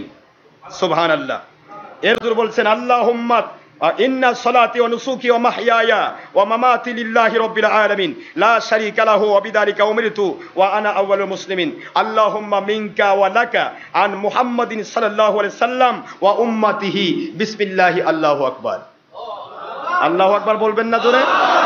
আল্লাহুম্মা তাকাব্বাল মিন্নি মিন মুহাম্মদ ওয়া মিন উম্মতি মুহাম্মদ সাল্লাল্লাহু আলাইহি ওয়াসাল্লাম, মুহাম্মদ সাল্লাল্লাহু আলাইহি ওয়াসাল্লামের উম্মতের পক্ষ থেকে কুরবানি কবুল করুন। সুবহানাল্লাহ জোরে বলুন। এর পরেও যদি বাতিল 72 বলে নবীর পক্ষ থেকে কুরবানি দেওয়ার দলিল চাই, এদেরকে এক কথাই বলতে হবে, এরা ইবলিসেরও দাদা। এরা নবীকে তো মানেই না, বরং নবীর পাকের খাস দুশমন। ভাইরা আমার, হুজুর পাক সাল্লাল্লাহু আলাইহি ওয়াসাল্লামের মহব্বত কাকে বলা হয়? আমার নবী উম্মতকে কিরকম মহব্বত করেছেন, হুজুর কিরকম উম্মতকে মহব্বত করেছেন, কুরবানি করছেন, সে কোরবানিতেও তিনি তার উম্মতকে ছাড়ছেন না। এটা কোরবানি। আর সেখানে উম্মত যদি নবীর পক্ষ থেকে কোরবানি করে, আল্লাহুম্মা তাকাব্বাল মিন্নি ওয়া মিন মুহাম্মাদুর রাসূলুল্লাহ সাল্লাল্লাহু আলাইহি ওয়াসাল্লাম, এইভাবে কুরবানি করে বিসমিল্লাহি আল্লাহু আকবার, তাহলে নাকি এদের সমস্যা। কারণ এরা নবীজিকে মানে না, বরং নবীর নাম ভেঙে তারা দুনিয়া কামাই করবে, কিন্তু নবীকে তারা মানেও না, ভালোবাসে না। আমি আপনাদের একটি কথায় বলতে চাই, নবীজির মহব্বত ছাড়া ইসলামের কিছুই, কারণ নবীর মহব্বত কি? ঈমান। ঈমান ছাড়া কিছু আছে? বলবেন যে হুজুর ঈমান তো প্রথম আল্লাহর উপর, আল্লাহর উপর ঈমান, কোরআনের উপর ঈমান, আখিরাতের উপর ঈমান। আচ্ছা, আল্লাহ যে আছেন এই কথাটা আপনাদেরকে কে শিখাইছে? আরে কথা বলেন না, কি হলো? তাহলে আল্লাহ যে আছেন বা কোরআন নাজিল হচ্ছে বা আসমানি কিতাব ছিল আগে থেকে, আরো কিতাব ছিল, আরো নবী রাসূল নাজিল হয়েছেন, এই কথাগুলি শিক্ষা দিয়েছেন যিনি, তার উপরে প্রথম ঈমান আনতে হয়। যদি তা না হয় না, কোরআন নাজিল হচ্ছে, কি নাজিল হচ্ছে ভাইজান? কোরআন শরীফ নাজিল হচ্ছে হুজুরের উপর, গোটা মসজিদ ভরা সাহাবী, গোটা মসজিদ ভরা সাহাবী, শুধু সাহাবীর কাছে নয়, হুজুর পাক সাল্লাল্লাহু আলাইহি ওয়াসাল্লাম যখন হুজরাতে থেকেছেন তখনও কোরআন নাজিল হয়েছে। আম্মা আয়েশা সিদ্দিকা রাদিয়াল্লাহু তাআলা আনহা বলেন যে আমার উরুর উপরে হুজুর মাথা মুবারক রেখে রেস্ট করতেছেন, এই মুহূর্তে আল্লাহর হাবিবের উপরে আল্লাহর কোরআন নাজিল হয়েছে। নবীকে আল্লাহ কত মহব্বত করেছেন। এখন প্রশ্ন হলো, যেখানেই কোরআন নাজিল হোক, যার উপর নাজিল হন তিনি ছাড়া আর অন্য কেউ শোনেন না, এটা কিন্তু মনে রাখতে হবে। মনে করুন হুজুর পাক সাল্লাল্লাহু আলাইহি ওয়াসাল্লাম মসজিদে বসা, মসজিদ ভরা মুসল্লি, সবাই সাহাবী, তাদের সামনেই কোরআন নাজিল হচ্ছে, ঠিক আছে, কিন্তু কি নাজিল হচ্ছে, কি কথা আল্লাহর পক্ষ থেকে জিবরাইল বলতেছেন, এটা একমাত্র আখিরি নবী ছাড়া কেউ শুনতে পাবে না। এখন যদি আমার নবীর উপর ঈমান না থাকে, এমন মুনাফিক সে কি বলবে যে হুজুর আপনার উপর এই কথাগুলা যে হলো তা আমি বিশ্বাস করবো কেমনে? কি কথা বলে বলেন? হতেই পারে তো, কারণ আপনার উপর আমার ঈমান নাই, কারণ আপনি তো মিথ্যাও বলতে পারেন। নাউজুবিল্লাহ পড়বেন না জোরে? এই জন্য প্রত্যেক যুগে আল্লাহকে মানার আগে, আল্লাহকে মহব্বত করার আগে সেই যুগের নবীকে মানতে হয়েছে, নবীকে মহব্বত করতে হয়েছে। জোরে বলুন সুবহানাল্লাহ। কারণ নবীকে না মানা পর্যন্ত, নবীর উপর বিশ্বাস না আসা পর্যন্ত আপনি আল্লাহকে বিশ্বাস করতে পারবেন না। কারণ আল্লাহ পাইলেন কোথায়? আল্লাহ পাক তো তিনি প্রকাশই দিয়েছেন নবীর মধ্য দিয়ে। এই জন্য বলছিলাম যে নবীদের মর্যাদা আল্লাহ কিরকম দিয়েছেন, এই কথাটাই শুধু। নবী প্রেম কাকে বলা হয়, নবীর মহব্বত কাকে বলা হয়, আসলে নবীর মহব্বত দিয়েই গোটা কোরআন। যদি তা না হতো, আপনারা বলেন কোরআন শরীফ নাজিল হচ্ছে মক্কায়, খুব বোঝার চেষ্টা করবেন, কোথায় নাজিল হচ্ছে? যদি নবী মক্কায় না থাকতেন তাহলে কি নাজিল হতো? কেন? কারণ কোরআন নবীকে চিনে। কাকে চিনে? কোরআন কাকে চিনে? হেরা গুহায় আমার আখেরি নবী, হেরা গুহায়, ভাঙ্গা গুহা, ওই বিশাল বড় উঁচুর উপরে কোরআন নাজিল হচ্ছে। সামনেই বাইতুল্লাহ, কাবা ঘর, কাবা ঘরে কোরআন নাজিল হচ্ছে না। আমার আল্লাহ বুঝাচ্ছেন আমার কোরআন আমার নবীকে খুঁজে বের করে, আমার কোরআন বাইতুল্লাহ খোঁজে না। বাইতুল্লাহর জায়গায়, বাইতুল্লাহর জায়গায়, বাইতুল্লাহ আল্লাহর ঘর, কিন্তু আমার নবী আছেন হেরা গুহায়। ওই হেরা গুহায় গিয়ে কোরআন নাজিল হচ্ছে, কারণ কোরআন এবং আল্লাহ আমার নবীকে ভালোবাসেন। জোরে বলুন সুবহানাল্লাহ। আমার আখের নবী মুহাম্মদুর রাসূলুল্লাহ সাল্লাল্লাহু আলাইহি ওয়াসাল্লাম মক্কায় যতদিন ছিলেন কোরআন মক্কায় নাজিল হচ্ছে। এবার মক্কার বাইতুল্লাহ ছেড়ে আমার আল্লাহর বন্ধু, আমার আল্লাহ রব্বুল আলামিনের ডাকে সাড়া দিয়ে এবার তিনি হিজরত করতেছেন মদিনায়। কোরআন শরীফ বলতেছে আল্লাহ রব্বুল আলামিন যেই দেশের মানুষ আল্লাহর নবীকে চিনে না, ওই দেশে কোরআন থাকতে চায় না। আমিও আমার নবীর সাথে মদিনায় যেতে চাই।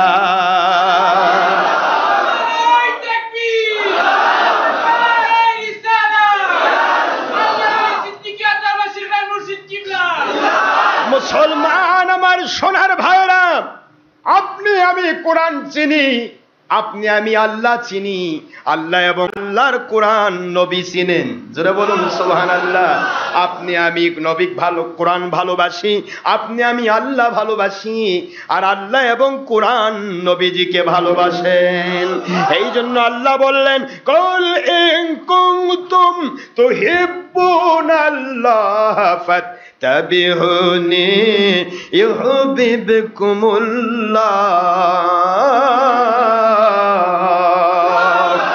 ويغفر لكم ذنوبكم والله غفور رحيم।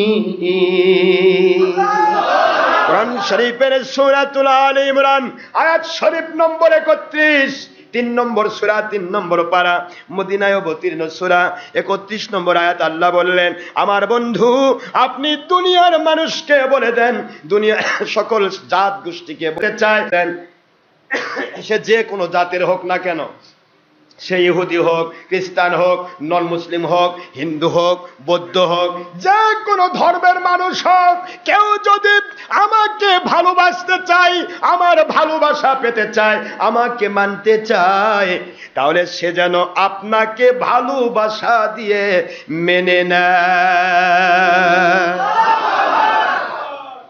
আপনাকে যখনই কেউ ভালোবাসা দিল, আপনাকে যখনই কেউ মেনে নিল, তখনই ওই মানুষটার ভিতরে ঈমান ঢুকলো। কি ঢুকলো? তার নবীর ভালোবাসার নাম কি? এ তো বুখারী শরীফে প্রথম খণ্ডে পেয়েছেন। নবীর ভালোবাসার নাম ঈমান। শুধু বুখারী কেন, কোরআন শরীফে আছে না নাই? কোরআন শরীফের সূরাতুল আহজাব 33 নম্বর সূরা, 21 নম্বর পারা, আয়াত শরীফ নম্বর 6, আমার আল্লাহ বললেন, আন-নাবিয়্যু আওলা বিল মুমিনিনা মিন আনফুসিহিম ওয়া আজওয়াজুহু উম্মাহাতুহুম। সুবহানাল্লাহ। My Allah is speaking of believers of this world. It's my open challenge. Who loves my great Rasul Muhammadur Rasulullah sallallahu alaihi wasallam as well as or like he loves me, and I still must love him by my mercy and my forgiveness and my Jannatul Firdaus. It's speaking of Allah Pak. Ayat Sharif number 31 in Suratul Al Imran at the part of 3. So number 3 in Quran Sharif Madaniya. My Allah speaking. تحبون الله فاتبعوني يحببكم الله ويغفر لكم ذنوبكم والله غفور رحيم. Allah is speaking of believers of this world, oh Muslims of this world,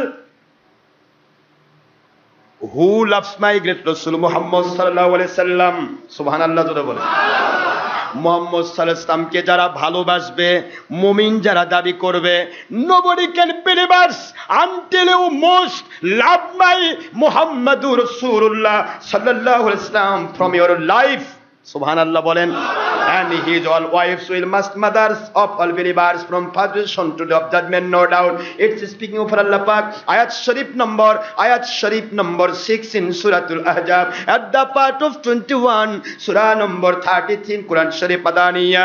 An-nabiyyu awla bil mu'minina min anfusihim wa azwajuhu ummahatuhum. It's speaking Bukhari Sharif. My Rasul Pak Sallallahu Alaihi Wasallam is speaking. O believers of this world, O Muslims or non-Muslims of this world, there is no confusion. Nobody can believe us until you must love me.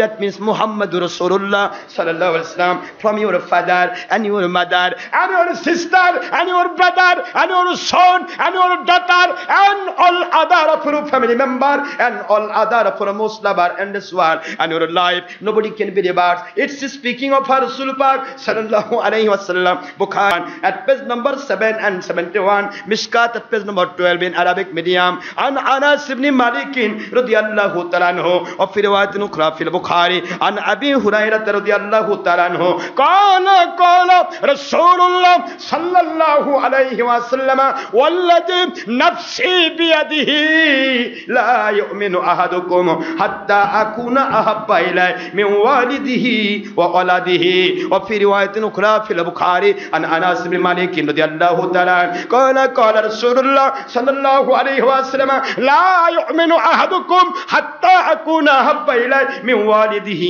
wa waladihi wan nasi ajma'in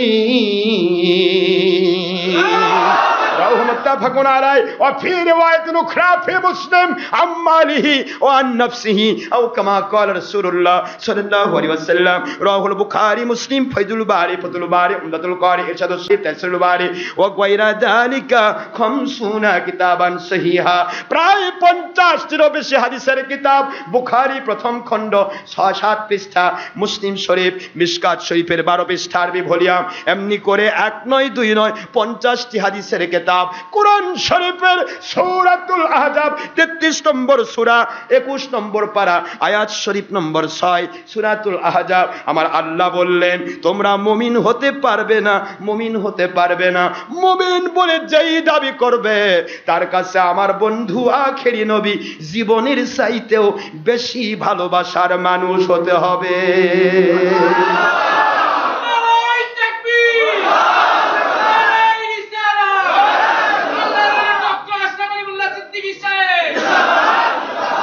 কোরআন শরীফের আয়াত নাজিল হলো আমার আল্লাহ বলছেন আমার সত্যিকারের মুমিন বান্দা বান্দি যারা তাদের কাছে আমার নবী জীবনের চাইতেও বেশি জোরে বলেন না আন নাবিয়্যু আরে ডাইরেক্ট কোরআনের ইবারত শুনেন আন নাবিয়্যু আমার নবী সুবহানাল্লাহ পড়বেন না আউলা সর্বশ্রেষ্ঠ মর্যাদার অধিকারী ভালোবাসার পাত্র আউলা কাদের কাছে শয়তানের কাছে নয় কাফেরের কাছে নয় বিল মুমিনিন কোরআনের ইবারত বিল মুমিনিন মুমিনদের কাছে মিন মানে হইতে আনফুসিহিম তাদের জীবন আমার আল্লাহ বলছেন আমার নবী মুমিনদের কাছে জীবনের চাইতেও বেশি প্রিয় আর দেড় ব্যাটারি মুন্সি ওয়াজ করতেছে কোরআনে নবীর ভালোবাসার কোনো কথা নাই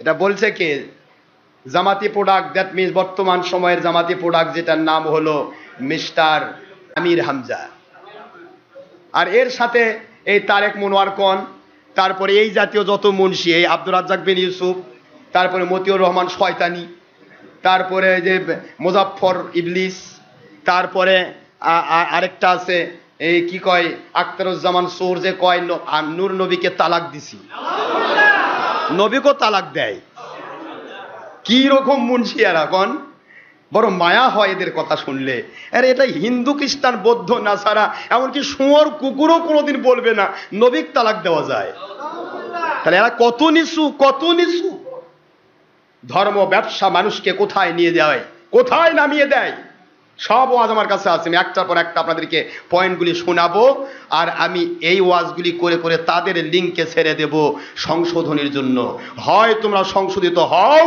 নয়তো বা ইবলিস শয়তান হয়ে বসে থাকো আমার দায়িত্ব শোধন করে দেওয়া আমার দায়িত্ব কাউকে কষ্ট দেওয়া নয় আমি আপনাদের খেদমতে বলছি তাহলে কোরআন বলল তাও মদিনার আয়াত খণ্ডন করার কোনো আয়াত নাই সূরা আলে ইমরানও মদিনায় সূরাতুল আহজাবও মদিনায় যদি মক্কার আয়াত হতো তাহলে মদিনার কোনো আয়াত নিয়ে আসে হয়তো তাকে মানসুখ করা যেত হক মানে হুকুমটাকে বাতিল করা যেত কিন্তু আয়াতটা মদিনার আর হাদিস সিয়াসেত তার সর্বপ্রথম কোরআন শরীফের পরেই যেই কিতাবের স্থান তার নাম বুখারী সে বুখারী শরীফের 7 পৃষ্ঠা ডাইরেক্ট বাবের নাম নবী প্রেমের নাম ঈমান আমার নবীকে জীবনের চাইতে বেশি ভালোবাসা না দিলে সে মুমিন হতে আর মুমিন যে নয় তার কোরআন পড়ার দাম নামাজ পড়ার দাম রোজা পড়ার দাম হজ করার দাম যাকাত দেওয়ার দাম বিবাহ করলে বাতিল আরে কথা কয় না কেন যে মুমিন না তার বিয়ে আছে নাকি বেনের বিয়ে আছে বাতিল এই জন্য বলছি মুসলমান একটু বোঝার চেষ্টা করবেন ভালোবাসা কাকে বলা হয়, কি ভালোবাসা। একটি আয়াত আমি পড়ে শেষ করছি, কষ্ট হচ্ছে না তো আপনাদের? সূরাতুল মুজাদালা মুখস্থ রাখবেন। কোন সূরা? সূরাতুল মুজাদালা, মদিনায় অবতীর্ণ সূরা, 28 নম্বর পারা, আয়াত শরীফ নম্বর 22, অর্থাৎ শেষের আয়াত। খুব মুখস্থ করে রাখেন। এই সূরার নম্বর হচ্ছে 58 নম্বর সূরা, 58 নম্বর আয়াত সূরা। এই আয়াতটি নাজিল হলো কখন?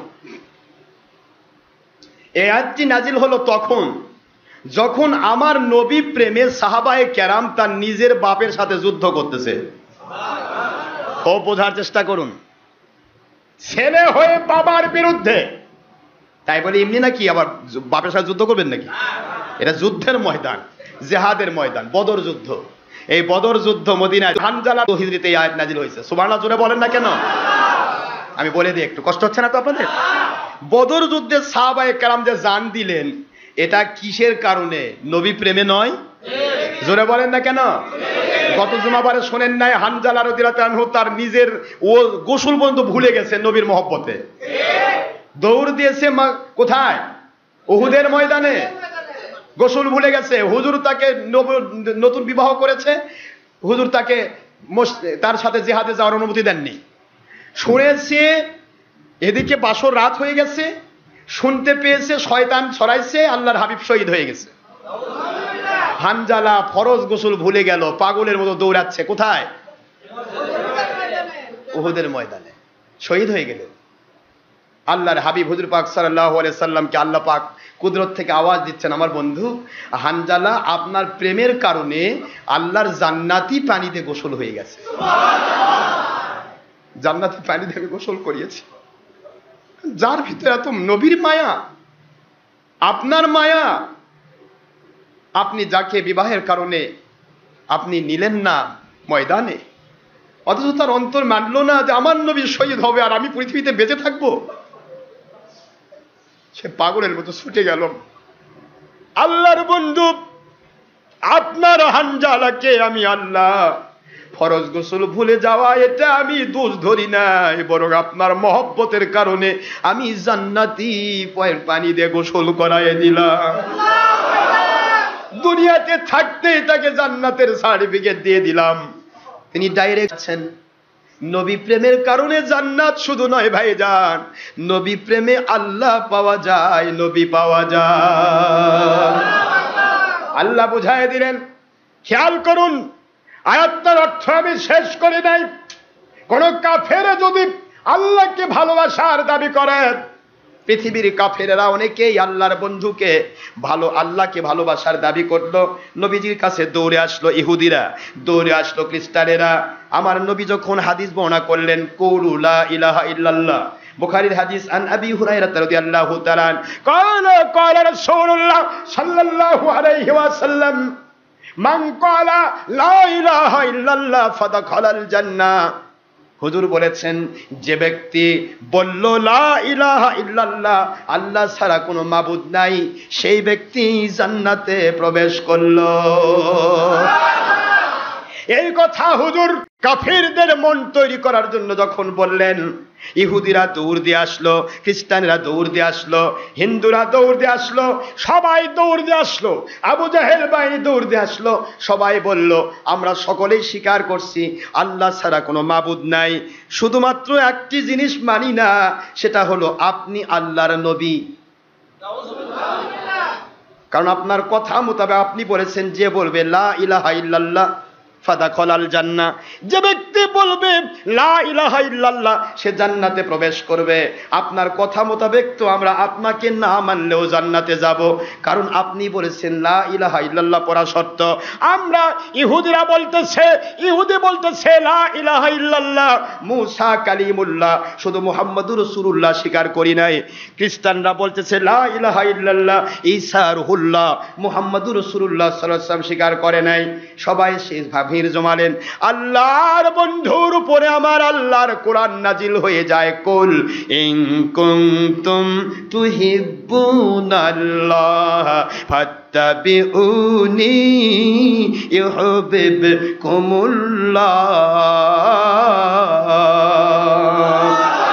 ও আমার ওই কাফিরদেরকে বলুন, সবাইকে বলে দিন, ওরা যদি আমার ভালোবাসা পেতে চায়, আমাকে মানতে চায়, আমাকে মানার মতো মানতে মুসলমান হবে, ওরা যেন আপনাকে ভালোবেসে মেনে নেয়।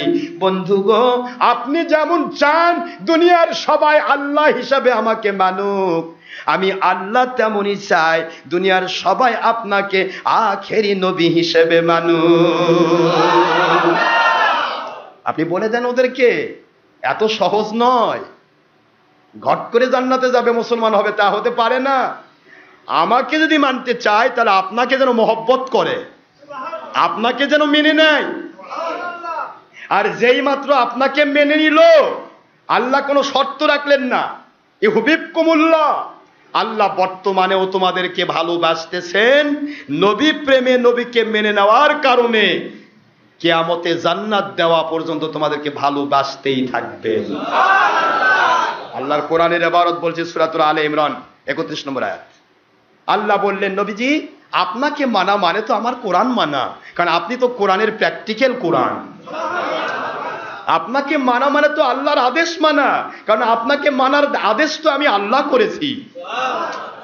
সুতরাং আপনাকে মহব্বত করে যে মেনে নিল, তাকে আমি নগদ ভালোবাসলাম, কিয়ামত পর্যন্ত কি করব? শুধু কি তাই? কি পরিষ্কার কথা, কি পরিষ্কার কথা। নবীর ভালোবাসা, ভালো নবীকে ভালোবাসলে তাকে আল্লাহ জান্নাত দিয়ে দিবেন বা তাকে মাফ করে দিবেন, এমন কোনো কথা কোরআনে নাই। নাউযুবিল্লাহি মিন জালিকাল কাজ্জাব ওয়াদ দাজ্জাল। আল্লাহ বলতেছেন, ওয়ায়াগফির লাকুম, খেয়াল করেন, আমি তাদের জীবনের সকল নগদে মাফ করে দিচ্ছি। মৃত্যু পর্যন্ত অযাচিত ভাবে যত গুনাহ হয়ে যাবে, আমার নবী প্রেমিক মহব্বতী উম্মত যারা, ওদেরকে গুনাহ খাতা মাফ করে দিতেই থাকবো। ওয়ায়াগফির লাকুম যুনুবাকুম ওয়াল্লাহু গফুরুর রহিম। আল্লাহ বললেন, আমি আল্লাহ তাদের উপর দয়ালু হব, তাদের উপরে আমি ক্ষমাশীল হব, তাদেরকে আমি আল্লাহ জান্নাত দেব। যাকে দয়া করেন আল্লাহ, যাকে ক্ষমা করে দেন আল্লাহ, তাকে আল্লাহ জাহান্নামে পোড়ান না, কোথায় দেন? তাহলে আমার নবী প্রেম, নবীর মহব্বত, নবীকে মেনে নেওয়া, মানতে গেলেই তাকে ভালোবাসতে হয়। ভালোবাসা ছাড়া মানা সম্ভব। আপনি যদি আমাকে ভালো না বাসেন, আমার কথা আপনার কাছে বিষের মতো তিতা লাগবে। আর যদি আমাকে ভালোবাসেন, তাহলে আমার কথাগুলি আপনাকে মধুর মতো মিষ্টি লাগবে। ভালোবাসার মধ্য দিয়ে মানা আর না মানা, আল্লাহ রাখলেন কি দেখেন ব্যবধানটা কি। আগে হচ্ছে কুল ইন কুনতুম তুহিব্বুন আল্লাহ, যদি তোমরা আল্লাহর ভালোবাসা পেতে চাও, আল্লাহকে ভালোবাসতে চাও।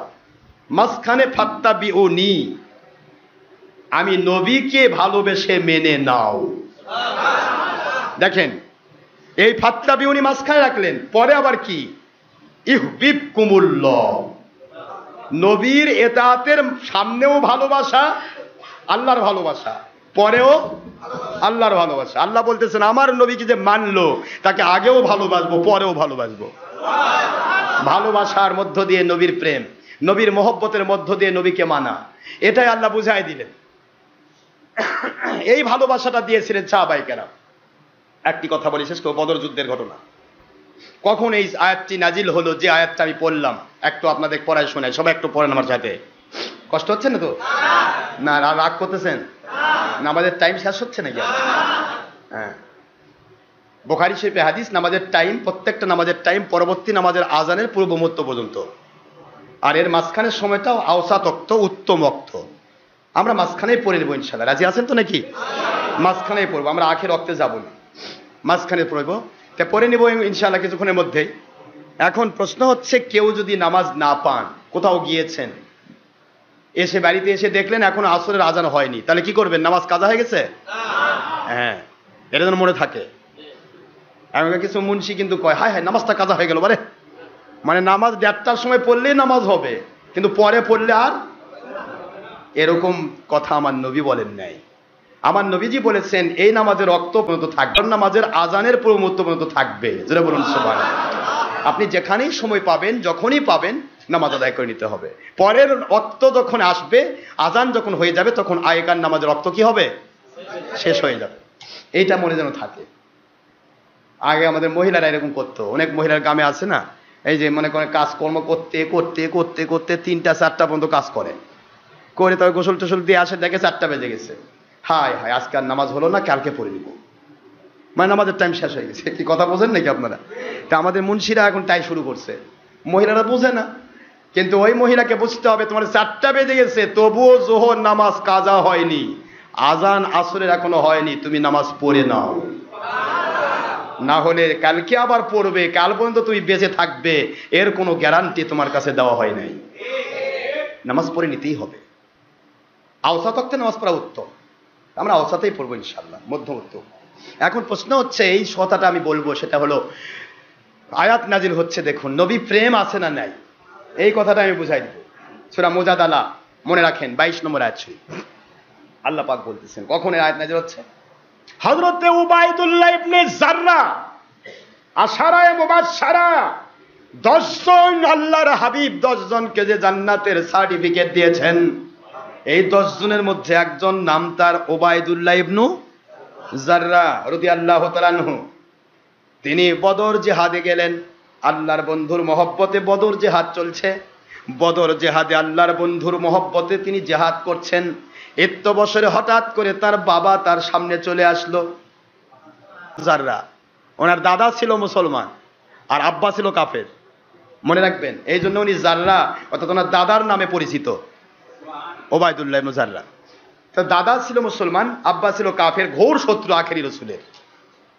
ওবায়দুল্লাহ ইবনে জাররা রাদিয়াল্লাহু তাআলা লক্ষ্য করছেন, নিজের বাবা আমার আখেরি রাসূলের অনেক সাহাবীকে খতম করে দিচ্ছে, খাম করে দিচ্ছে। চিন্তা করলেন কি করব, বাবার গায়ে কি অস্ত্র তুলব। হঠাৎ করে নবীজির ওই কথা চলে আসলো, তোমরা মুমিন হতে পারবে না যতক্ষণ তোমার মা বাবা ভাই বোন আপনজন আত্মীয় স্বজন পরিবার পরিজন সবার চাইতে, এমনকি জীবনের চাইতেও বেশি ভালোবাসা আখেরি নবীকে দিতে না পারবা, ততক্ষণ পর্যন্ত তোমরা মুমিন হতে পারবে না। উবাইদুল্লাহ ইবনে জাররা রাদিয়াল্লাহু তাআলা আনহু দেখতে পাচ্ছেন, আমার আল্লাহর বন্ধুর মহব্বতে আমি এসেছি আল্লাহর পক্ষে যুদ্ধ করতে, আর আমার বাবা কাফেরদের পক্ষে যুদ্ধ করছে, আমার নবীর সাহাবীদেরকে ধ্বংস করে দিচ্ছে। আমার বাবা বীর যোদ্ধা, আমিও বীর যোদ্ধা, হতে পারে বাবার হাতে আমার কতল, তাতে কোনো আপত্তি নাই, কিন্তু আমার নবী প্রেমে বাবাকে আমি ছাড় দিতে পারবো না। উবাইদুল্লাহ ইবনে জাররা রাদিয়াল্লাহু তাআলা নিজের হাতের তলোয়ার সারাশি ভাবে ধরলেন, আক্রমণ করলেন বাবার গর্দানের উপরে। বাবার গর্দান থেকে বদর জিহাদে মাথা থেকে আলাদা হয়ে, মাথাটা গর্দান থেকে আলাদা হয়ে গেল। উবাইদুল্লাহ ইবনে জাররা রাদিয়াল্লাহু তাআলা আনহু তিনি নিজের বাবাকে কতল করে দিলেন।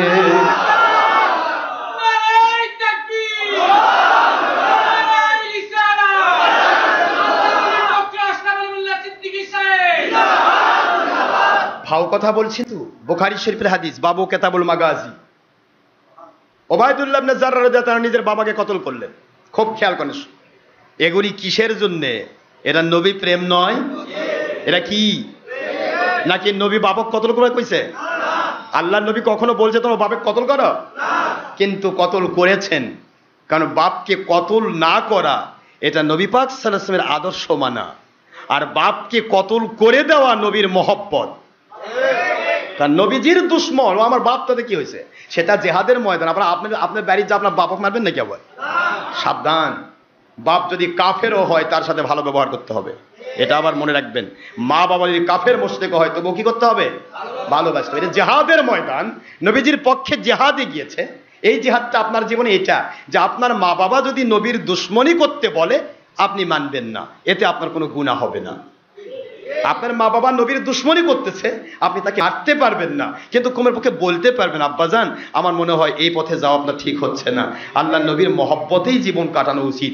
এই রকমের কথা বলা ছাড়া বাপকে ধমক দেওয়া বা বাপের উপরে কোনো আক্রমণ করার অধিকার কিয়ামত পর্যন্ত আর কোনো সন্তানের নাই। জোরে বলুন সুবহানাল্লাহ। এটা সেই জেহাদ, বদর জেহাদের কথা, প্রথম ইসলামের প্রথম জেহাদ, সেই জেহাদের কথা আমি বলছি। আপনারা কি কষ্ট নিচ্ছেন আমার কোথায়?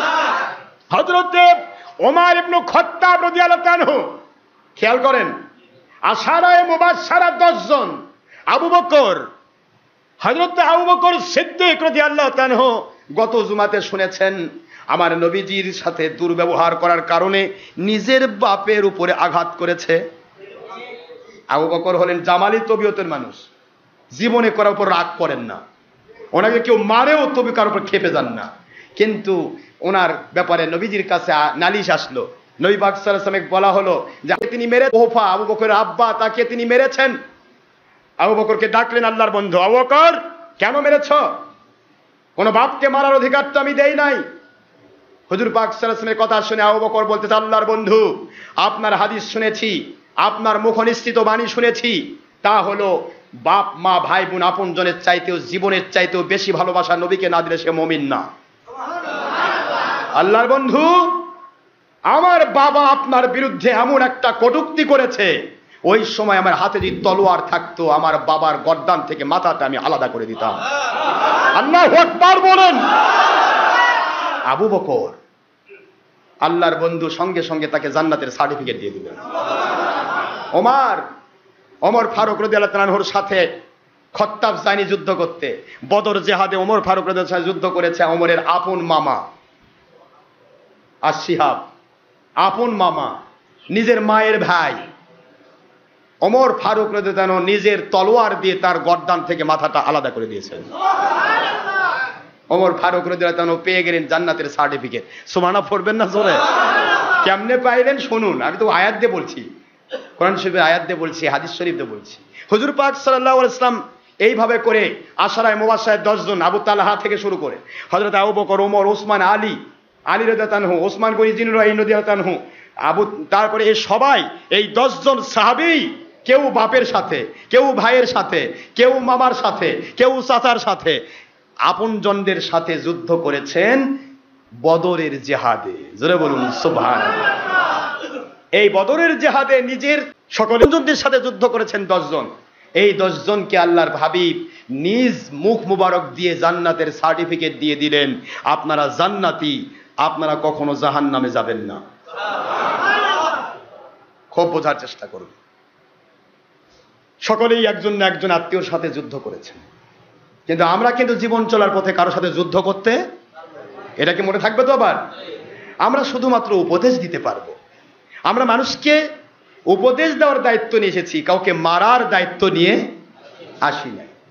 মারা তখন হবে যখন ইমাম মাহদী আলাইহিস সালাম নাজিল হবেন, বাতিল 72 ফেরকা যখন আমাদের সত্য পথের বাধার সৃষ্টি করবে, তখন তাদের সাথে আমাদের যুদ্ধ হবে।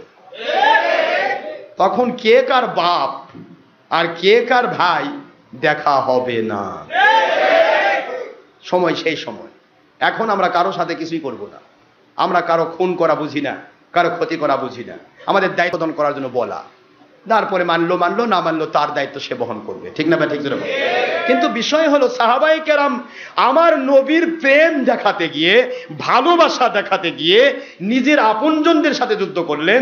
এমনকি খোদ আবু বকর সিদ্দিক রাদিয়াল্লাহু তাআলা আনহু, তিনি আমার আখেরি নবীর কাছে অনুমতি চাচ্ছেন, এবং তার বেটা আব্দুর রহমান বদরের যুদ্ধে তিনি মুসলমান হননি। বদর যুদ্ধে আব্দুর রহমানকে আবু বকর, বৃদ্ধ মানুষ, বলতেছে, আব্দুর রহমান তুই যদি আমার নবীর বিরুদ্ধে থাকিস আমি নিজে তোকে কতল করব। সুবহানাল্লাহ পড়বেন না জোরে? সিদ্দিক আকবর কত কঠিন ছিলেন, এমনিতে কারোর সাথে রাগ করেন না। ভাইরা আমার, এক কথাই বলে দেই, সবাই যখন এরকম করলেন, হুজুর কখন জান্নাতের সার্টিফিকেট দিলেন, আল্লাহর কোরআন নাজিল হয়ে গেল। সুবহানাল্লাহ পড়বেন না? কি ব্যাপার, একজন একজন করে সবাই আত্মীয় স্বজন, বাপ আপনজনদের সাথে যুদ্ধ করেছে। এক মহিলা তার ভাইকে, তার বাপকে, তার আপনার ছেলেকে, তার স্বামীকে, সবাইকে উহুদের ময়দানে পাঠিয়ে দিয়েছে। এলা সবই আল্লাহর নবীর মহব্বত। কি জোরে বলুন? মহিলা 6 মাসের শিশু, সহিহ হাদিস, 6 মাসের শিশু সন্তান, ছেলে সন্তান নিয়ে এসে আল্লাহর বন্ধুর কাছে এসে বলতেছে, আল্লাহর বন্ধু এই শিশুটা একটু নিয়ে আপনি দয়া করে এই শিশুটা আমার কাছ থেকে হাদিয়া গ্রহণ করুন। জিহাদের ময়দানে তো মহিলাদেরকে যাওয়ার অনুমতি দেননি আল্লাহর বন্ধু, আমার তো কোনো বড় ছেলে নাই, এই ছোট্ট 6 মাসের শিশুটা আমি জিহাদের ময়দানে আপনার সাথে পাঠাতে চাই। আল্লাহর বন্ধু বলে, মহিলা জিহাদের ময়দানে তোমার ছেলে কি করব? শিশুকে কিভাবে? জিহাদের ময়দান তো শিশু আর মহিলা থেকে আমি আলাদা করেছি। কোন জিহাদে কোন মুসলমান শিশু আর মহিলার উপর আক্রমণ করতে পারবে না।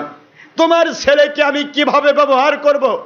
মেয়ে বলে, আল্লাহর বন্ধু, আপনার ভালোবাসা পেলে আল্লাহর ভালোবাসা পাওয়া যায়, আপনাকে ভালোবাসলে জান্নাত পাওয়া যায়, আপনাকে মা বাবা আপনজন সন্তানের চাইতে বেশি ভালোবাসতে হয়। ও আল্লাহর বন্ধু, আমার এই 6 মাসের শিশু ছাড়া নতুন কোন শিশু নেই। এই শিশুটা আমার বড় কলিজার টুকরা, আমার নয়নের মণি, প্রতিটা মুহূর্ত আমার বুকের মধ্যে থাকে। কিন্তু আমি যে আপনাকে আমার জীবনের চাইতেও বেশি ভালোবাসি তা প্রমাণ দিতে চাই। জিহাদের ময়দানে আমার সন্তানের কিছুই যদি না হয়, আপনার দিকে যখন কাফেরদের তীর আসবে, আমার সন্তানকে আপনি ঢাল হিসেবে ব্যবহার করবে। হায় আল্লাহর বন্ধু, আপনার ভালোবাসার নাম ঈমান, আপনার ভালোবাসার নাম আল্লাহর জান্নাত পাওয়ান, আল্লাহর ভালোবাসা। কাজে সন্তানকে দিচ্ছি এই কারণে, শিশুর গোটা শরীরটা ছিদ্র বিচ্ছিদ্র হয়ে যাবে। তলোয়ার, বল্লম, বর্ষা আর বিভিন্ন রকমের তীর আপনার দিকে আসবে, আপনি তা আমার সন্তান দিয়ে ধারণ করবেন, সন্তানকে ঢাল বানাবেন। এতে আমার শিশু ছিদ্র বিচ্ছিন্ন হয়ে সে দুনিয়ার মধ্য থেকে বিদায় গ্রহণ করবে। সামান্যতম কষ্ট আমার কলিজায় হবে না। কিন্তু আমার নবীজির শরীর মুবারকে কাফেরদের একটা ফুল যদি আমার নবীর শরীরে আক্রমণাত্মক ভাবে আসে, এটাও আমি কলিজায় সহ্য করতে পারবো না।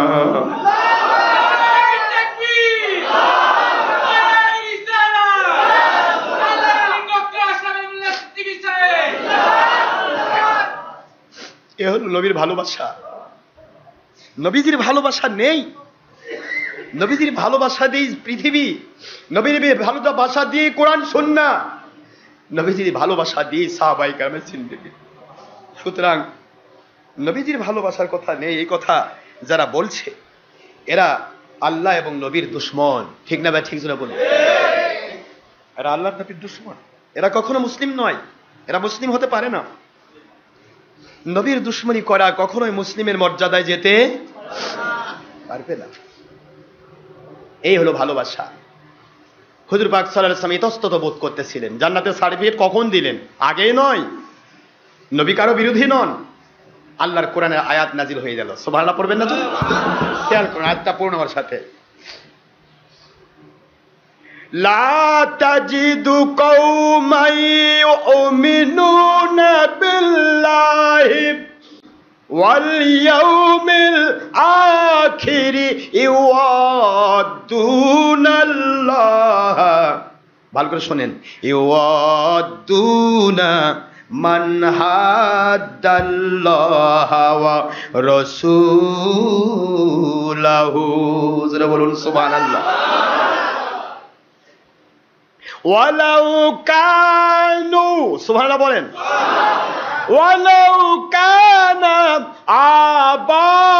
আবাআহুম ওয়া আবনাআহুম ওয়া ইখওয়ানাহুম ওয়া আশীরাতাহুম, সুবহানাল্লাহ, উলাইকা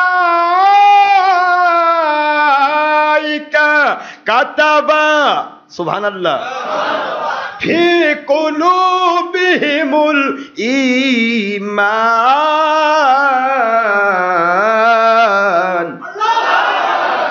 ওয়া আইয়াদাহুম বিরূহিম মিনহু ওয়া ইউদখিলুহুম জান্নাতিন তাজরি মিন তাহতিহাল আনহারু খালিদিনা ফিহা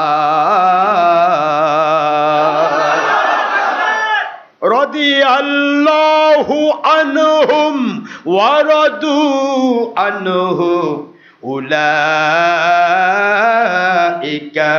হিজবুল্লাহ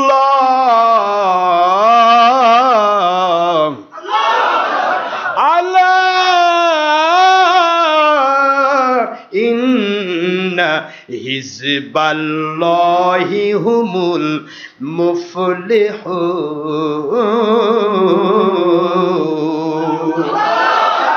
সুবহানাল্লাহ, সুবহানাল্লাহ, সুবহানাল্লাহ। আমার আল্লাহর কোরআনের আয়াত নাজিল হয়ে গেল সূরাতুল মুজাদালা 22 নম্বর আয়াত শরীফ, মদিনা অবতীর্ণ সূরা 58 নম্বর সূরা, আয়াত শরীফ 22, সূরাতুল মুজাদালা 28 পারা, মনে রাখবে। আয়াত নাজিল হলো, আমার আল্লাহ বলতেছেন, বন্ধু ওরা বাপের বিরুদ্ধে যুদ্ধ করেছে দেখে আপনি কষ্ট পাচ্ছেন? ওরা ভাইয়ের বিরুদ্ধে যুদ্ধ করছে বলে কষ্ট পাচ্ছেন? ওরা আত্মীয় স্বজনের বিরুদ্ধে যুদ্ধ করেছে বলে আপনি কষ্ট পাচ্ছেন? হুজুর তো কষ্ট পাচ্ছেন। নিজের আপনজনদের সাথে যুদ্ধ করেছে, হুজুর আপনি কষ্ট পাচ্ছেন? ওরা নিজের সন্তানের বিরুদ্ধে যুদ্ধ করেছে, কষ্ট পাচ্ছেন?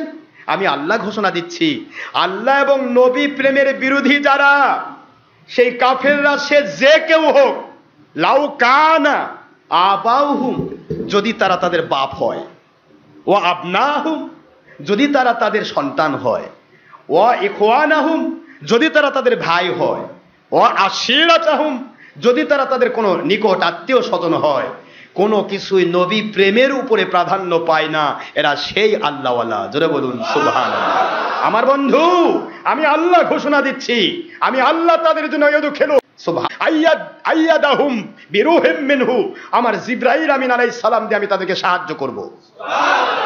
আমি ঘোষণা দিচ্ছি, পুরস্কার আল্লাহ ঘোষণা দিচ্ছেন, তারা যারা আপনজনদের সাথে যুদ্ধ করেছে নবীর মহব্বতে, সুবহানাল্লাহ, নবীর মহব্বতে। এই মহব্বত আল্লাহ পাক বলতেছেন, নবীর মহব্বত, আল্লাহর মহব্বতে যারা জীবন দিল বা জীবন নিল, আপনজনদের সাথে যুদ্ধ করলো, আমি আল্লাহ তাদের পুরস্কার ঘোষণা করতেছি, আইয়াদাহুম বিরূহিম মিনহু, আমার জিবরাইল আমিন দিয়ে তাদেরকে সব জায়গায় সাহায্য করব। শুধু এখানে কি শেষ? ওয়ায়ুদখিলুহুম জান্নাতিন তাজরি মিন তাহতিহাল আনহারু খালিদিনা ফিহা, আমি আমার জান্নাত তাদের জন্য নির্দিষ্ট করলাম, অনাদি অনন্তকালের জন্য তারা থাকবে চিরস্থায়ী ভাবে। শুধু এখানেই কি শেষ? আমার বন্ধু, রাদিয়াল্লাহু আনহুম, আমি আল্লাহ তাদের উপরে সন্তুষ্ট, ও রাদু আনহু, তারাও আমি আল্লাহর উপর সন্তুষ্ট। এখানেই শেষ? উলাইকা হিজবুল্লাহ। আমার বন্ধু, যারা নবীর মহব্বতে, আল্লাহর মহব্বতে নিজের আপন জন চেনে না, কেবল আল্লাহর নবীর মহব্বতে আপন জনদের সাথেও সম্পর্ক নষ্ট করে, আমি ওই মানুষগুলোকে ঘোষণা দিলাম, উলাইকা হিজবুল্লাহ, ওরা হলো আল্লাহর দল, ওরা হলো আল্লাহর প্রেমিক। আলা, সাবধান দুনিয়াবাসী, এমন ব্যক্তি যারা, আলা ইন্না হিজবাল্লাহ, নিশ্চয়ই আল্লাহর দল, আল্লাহর প্রেমিক, নবী প্রেমিক যারা, উলাইকা হুমুল মুফলিহুন, ওরাই হচ্ছেন দুনিয়া আর আখিরাতে সফল কাম। আয়াতে কারিমা আল্লাহ নাজিল করে দিলেন। এই আয়াতে যখন আল্লাহ তাদেরকে জান্নাতের ঘোষণা দিলেন, খুশি হয়ে গেলেন, সন্তুষ্ট হয়ে গেলেন, হিজবুল্লাহ ঘোষণা দিলেন, তখন আমার নবীজি এই 10 জন সাহাবীকে জান্নাতের সার্টিফিকেট দান করলেন। একটু জোরে বলবেন না সুবহানাল্লাহ? কাজে নবী প্রেমের কথা কোরআনে আছে? নাই না? পাওয়া যাচ্ছে? আসুন আমরা একটার পর একটা বুখারী শরীফ থেকে দলিল দিব ইনশাআল্লাহ, নবী প্রেমে কোরআন হাদিস আছে না নাই। মহান আল্লাহ আমাদের সবাইকে আল্লাহ সন্তুষ্ট করে কবুল করুন, আল্লাহর সন্তুষ্ট করে সবার জীবনকে কবুল করুন। ওমা আলাইনা ইল্লাল বালাগুল মুবিন, হাদা মা ইনদি মা ইয়ানফাদ, ওমা ইনদাল্লাহি রাসূলিহি সাল্লাল্লাহু আলাইহি ওয়াসাল্লাম বাদ। সুবহানাকাল্লাহুম্মা ওয়া বিহামদিকা আশহাদু আল্লা ইলাহা ইল্লা আনতা আস্তাগফিরুকা ওয়া আতুবু ইলাইকা। যারা সুন্নাত নামাজ আদায় করেন নাই, অনুগ্রহপূর্বক কবলাল জুমা 4 রাকাত সুন্নতে মুআক্কাদা আদায় করুন, সময় 5 মিনিট। আসসালামু আলাইকুম ওয়া রাহমাতুল্লাহি ওয়া বারাকাতুহু।